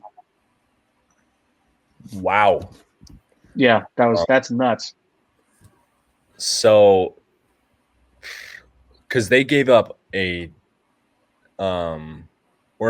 they receive picks in that Kevin Durant trade? Well, they must have. I just know that they had like none of their own. Yeah. Wow. Yeah. I mean, we'll definitely have to take a look at what they're working with as far as picks. But I mean, just from this trade alone, was that 6 first-round picks? Yeah, 4 unprotected first, protected 5 first, and a pick swap. Pick swap. Yeah. Jeez. And then the second rounder. That is absurd. Right off the top, I guess, do you guys want to give ideas of who you think wins that trade? That's tough. I think this is going to be another instance of a win-win trade for both teams. If you think about it, New York, they have all those picks. What do they really need them for? They're needing to compete like right now. And Mikal Bridges is a win now player. Like I said, health is a big issue for them. He's going to be hopefully he remains healthy. He has been for a long time now. Mm-hmm. So it makes a lot of sense from them for that perspective. And then for Brooklyn, I mean, you were not going to be like a high-end team regardless, and you got a haul for this player, and it's got a solid player out of it as well in Bogdanovich. So if I had to guess, I think like people are going to say the Knicks won just because they are probably going to be a playoff team and they will be better than they were last season. But I think it's a pretty even trade. I might lean a little bit more towards the Knicks, though. Mm-hmm. Taylor? I think it all depends on what happens with those picks. Again, looking down the pipeline of drafts, there's a couple decent players that might get drafted in the next couple years. But who knows how those pan out, those picks pan out. The Knicks in the past weren't the best drafters, and Brooklyn potentially a little bit better. So it could go either way. It's good for the Knicks, I think. Like you said, getting health, but Brooklyn could also win the trade if they find a couple diamonds in the rough with their draft picks, because now they got a lot. So it'll be interesting to see. Did they get or do they get a protected first round for next year? Did it say any years? What years? Yeah.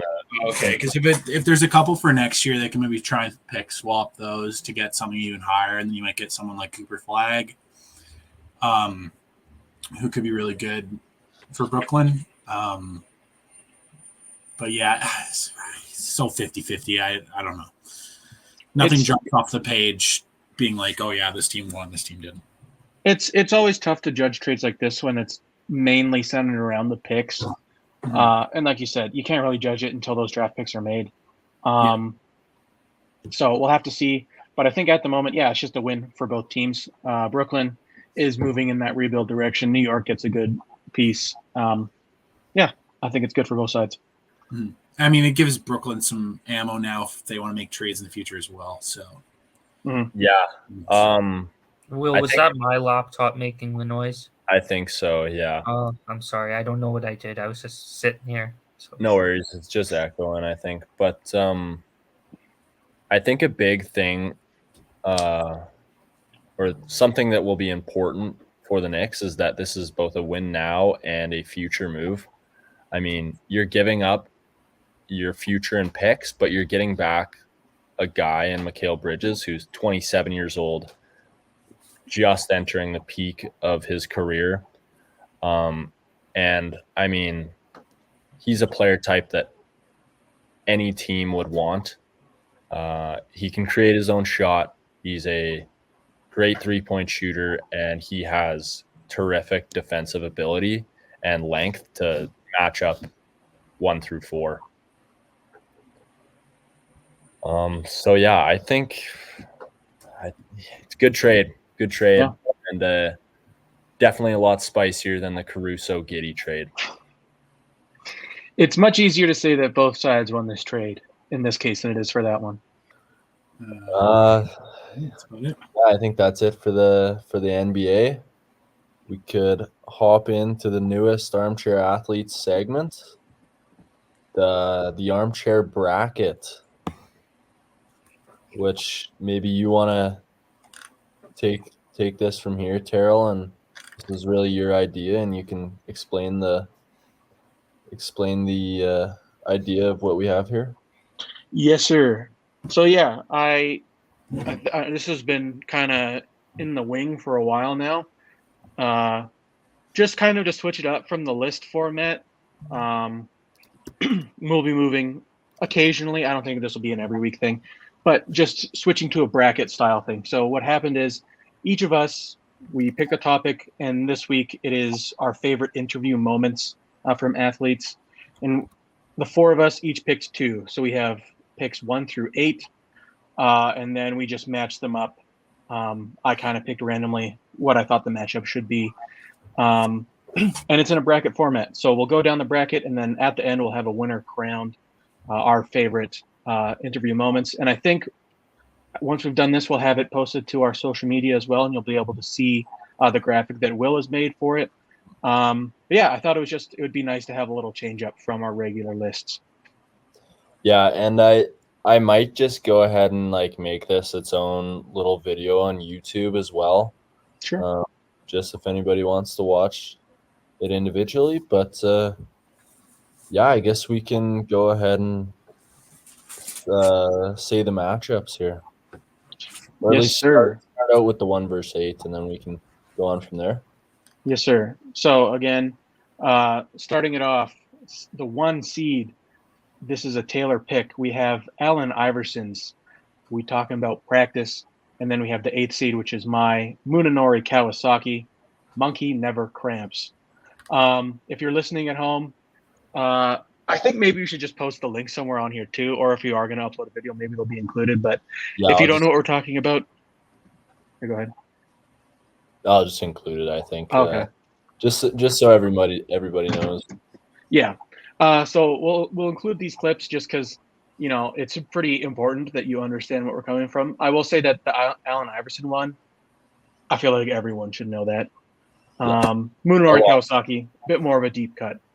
So yeah, I know what my vote's going to be just because I'm the one who picked it already, but I do not expect this to go in my favor. So you guys can go ahead. I'm going to pick Iverson. Now the Kawasaki clip is funny. I think the funnier Kawasaki clip is the Bush Party one. Don't get me wrong, this one's still funny, but for me, the Iverson one is just, yeah, I'm going with that. Mm-hmm.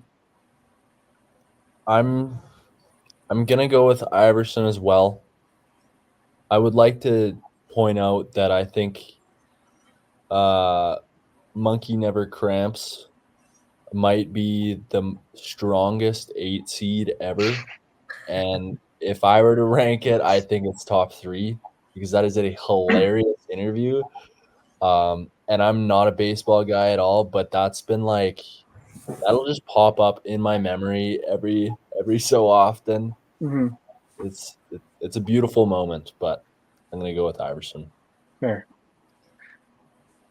I mean, I picked number 1. Yeah, so. that's... Zach, you got a favorite, bud? You know any of them? Well, I only know the Iverson one. Didn't you say it like 20 times practice? Yeah. Mm-hmm. So. Yeah. As I was making this, I was like, I feel like the Kawasaki one's not going to win. But at the same time, I was like, I feel like just about anyone you put up against the AI practice one, probably not making it past it.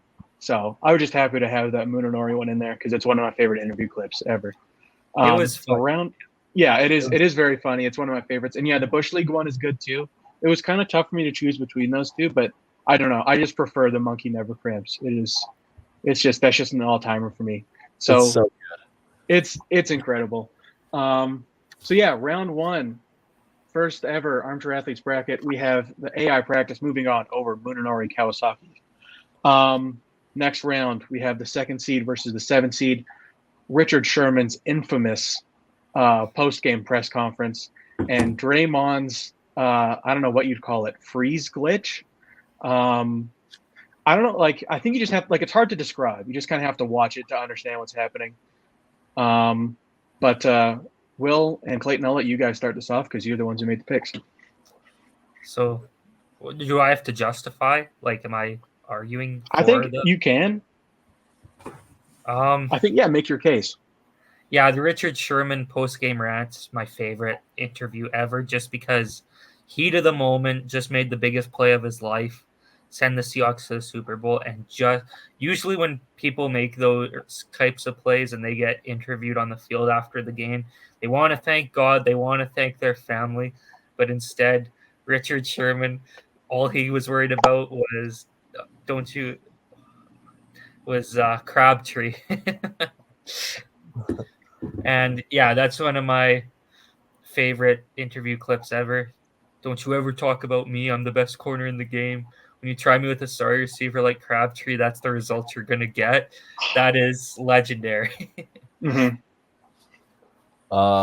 Another great part of that interview was I'm not sure who the interviewer was, but Erin Andrews, yeah. Erin Andrews, yeah.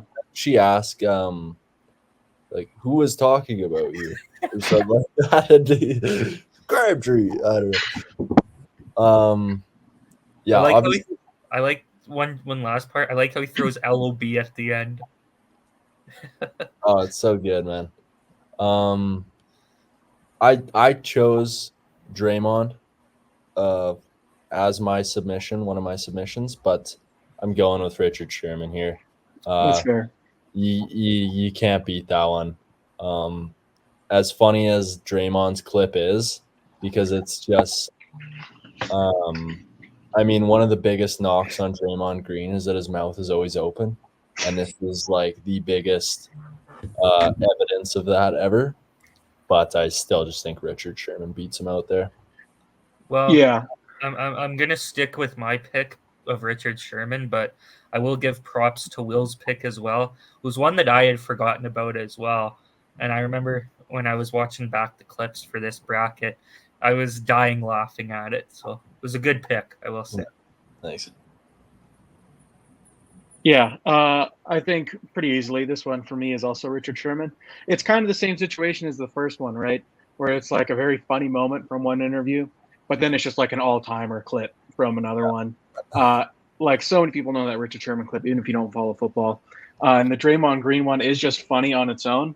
But yeah, I just don't think it holds up quite the same as the Richard Sherman interview. Taylor and Zach, what are your guys' votes? I mean, there's already 3 votes anyway, so it wouldn't really matter. But I'm Richard Sherman anyways, so. I'm going to give some love to Donkey, Draymond Green. Hey. Not a clean sweep. Okay. Yeah, there's already 3 votes, so it doesn't really matter. Like, I like them both. So it doesn't really bother me. But I it's tough that Draymond got paired up against Richard Sherman because I think he had potential for an upset, but not against a powerhouse clip like that. No, that's a tough one. So this next one, moving on, we had Richard Sherman taking and beating Draymond Green. Now moving on, 3 versus 6, we have Marshawn Lynch's "I'm Just About That Action Boss" versus the Patrick Roy. I don't even know how you describe the Patrick Roy clip. The Super Bowl rings. I don't know. I couldn't hear what Jeremy was saying because I got my 2 Stanley Cup rings plugged in my ears. Yeah. Clayton, if you wanna start with that one. Yeah. So for me, for my second pick for this bracket, because we all gave 2, it was between this one and the Nikita Kucherov one. After they won their back-to-back cups against Montreal when he was at the stand. But this was what I originally thought of, and I just think it's a classic clip. And it's often what I find hilarious is they're just like us. They use the same chirps as us, the rings and everything else. And especially the French accent, I think just makes it 10 times better. Oh, yeah. For me, and this Marshawn Lynch one, there was like a billion Marshawn Lynch clips I could have picked. I think just here so I don't get fined. There's that one. There's where he just answers every question. I think with a yes, I believe is what it was. But this one I think is a little bit more under the radar than I'm Just About That Action. Than oh no, it slips my mind. I just said it. I'm just here so I don't get fined. Like that one's good, but it's not really. It's kind of just like another one of the ways that he avoided saying anything to be fined by the press. So it's like a good moment, but it's not like the greatest interview ever. Whereas it was an interview with Deion Sanders, and he's just that one line. I'm just about that action, boss. I don't know, something about it is just so funny to me. And it's kind of another thing with Marshawn is like he always avoided talking to the press throughout his playing time. So to get him to say anything other than just those few select lines to avoid having to pay a fine is a little bit more noteworthy. So yeah, that's why I picked that one. So obviously my vote's going for I'm Just About That Action, boss. This is a tough pick for me. I'm going to stick with the Patrick Roy one, but yeah. I'm going with Marshawn. Like you said, he's an interview clip merchant. Not a merchant like that defines him, but he's got a million of them. Mm-hmm. This isn't my favorite Marshawn clip, so I'm going to pick Patrick Roy. Yeah, I'm not saying it was a bad pick, but It's not my favorite one. So So I'll tied go for Patrick Waugh. tied 2-2. Zach, you're the tiebreaker here. Oh boy. Patrick Waugh, I guess. All right. First upset of the bracket. Damn. Patrick Waugh defeats Marshawn Lynch 3-2. He'll be moving on to the next round. And then the final matchup. Thought about that action, I guess. He's not. Will and I, we were about that action. Everyone else on this show, not about that action. The final clip, we have Zaza Pachulia. Again, this is one that I think you just kind of have to watch to understand why it's here. And Kevin Garnett's "Anything is Possible" final celebration speech. This is another Will and Taylor pick, so if you guys want to justify your selections. Yeah. Go ahead. I went with Zaza because, I mean, it's the two best words in sports, Game 7, and he shows the passion of the fans as a player, just screaming his lungs out Game 7. And then Atlanta went on to lose by 30 points in Game 7. I'm going with Zaza because I love that clip and I reference it every year in Game 7s. I'm going with Zaza. I just went for a more iconic one because it was one of the first ones that popped in my head. It's not even really funny. It's just kind of like more iconic. It's iconic. Yeah. Yeah. But honestly, I think I might take the Zaza one too. It's pretty funny. So Damn. I was running. I literally was sitting here for like 20 minutes. Like, I have no idea. I know people are going to pick the ones that I would have thought of. So just toss in the iconic ones. So I'm not mad if it doesn't get picked. I'm going with Zaza. That's already 3 votes. So Zaza will be moving on. I was going to pick it as well, just because it's hilarious. I had never seen it before, so I was going into it blind. And that, is just an all-timer. It's so good. Nothing easy. No. So are we doing the bracket then from here? Are we reseeding or are we doing like the so Zach, it doesn't really matter, but because Zaza's already moving on, but did you have a vote? I'm not gonna lie, I don't know the Zaza one. Kevin Garnett one, I think I do. He just screams in the mic, anything's possible. He looks up at the sky, right? Something like that. Yeah. So I'll go with that just because avoid the sweep again. Damn. So yeah, second round, the way the bracket rolls, we got Allen Iverson matching up against Zaza, and then we have Richard Sherman. Patrick Waugh. Yeah. So do we even have to like explain ourselves again, or are we just gonna? I don't think so. Yeah. No, I think we can just choose. Yeah. Okay. I'm gonna go with Iverson. Same. Yeah, me too. I was gonna go Zaza, but I was too, but I guess it doesn't matter. No suspense on that pick, I suppose. no. But those kind of. Not that Zaza's not a good one. I just take it based on I don't know. I don't think it's as iconic. No. Absolutely not. Yeah. It's like a very fine line between picking like one that's super iconic and one that's memorable because it's funny. Yeah. And Zaza is like just barely kind of towing it, but AI is it's like one of the most recognizable clips like ever from an interview. So it does make sense for a reason. Yeah. Yeah. I'm gonna go with Richard Sherman. I'm going with Richard Sherman as well. Yeah, probably. I have to. You want to go for the other one? First sweep? Sure, I'll hop on that train. Okay. Yeah, that's full 5 votes to Richard Sherman. Allen Iverson versus Richard Sherman in the final matchup of the Armchair bracket. Interview moments. I'll be choosing Allen Iverson. I'm going Richard Sherman. Again, I think I have to go Richard Sherman here. I feel bad leaving it up to Zach, another tiebreaker, but that's why you're here. You're the 5th person. Okay, Richard Sherman, it was funny. I'm not going to lie. But I think I'm going to stick with my vote. AI. Just so iconic.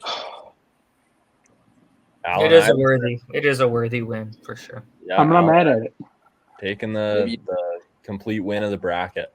Inaugural. Yeah, I mean, 1 seed for a reason, like you said. Mm-hmm. So congratulations, Allen Iverson. No NBA championships, but inaugural Armchair Athletes bracket winner. So congratulations for that one. Yeah. If you want a sticker, we'll send you a sticker. You just have to ask. Mm-hmm. I think that does it now for this episode of the Armchair Athletes. Thanks to Zach Lorango for coming on. Of course. You had a great NBA season, a great NHL season, but I guess next week we'll probably be talking about free agency. I'm already excited for the 2025 NHL season. Some extra news that we didn't really talk about, but Matvei Mishkov coming to the NHL next year. I'm excited for that. And I think that he's probably going to be the best player in Pennsylvania as soon as he steps foot in that state. But that does it for this episode of the Armchair Athletes. Unless you guys have anything else you want to add. Nope. Yeah. Thanks for listening, everybody. Thank you, folks.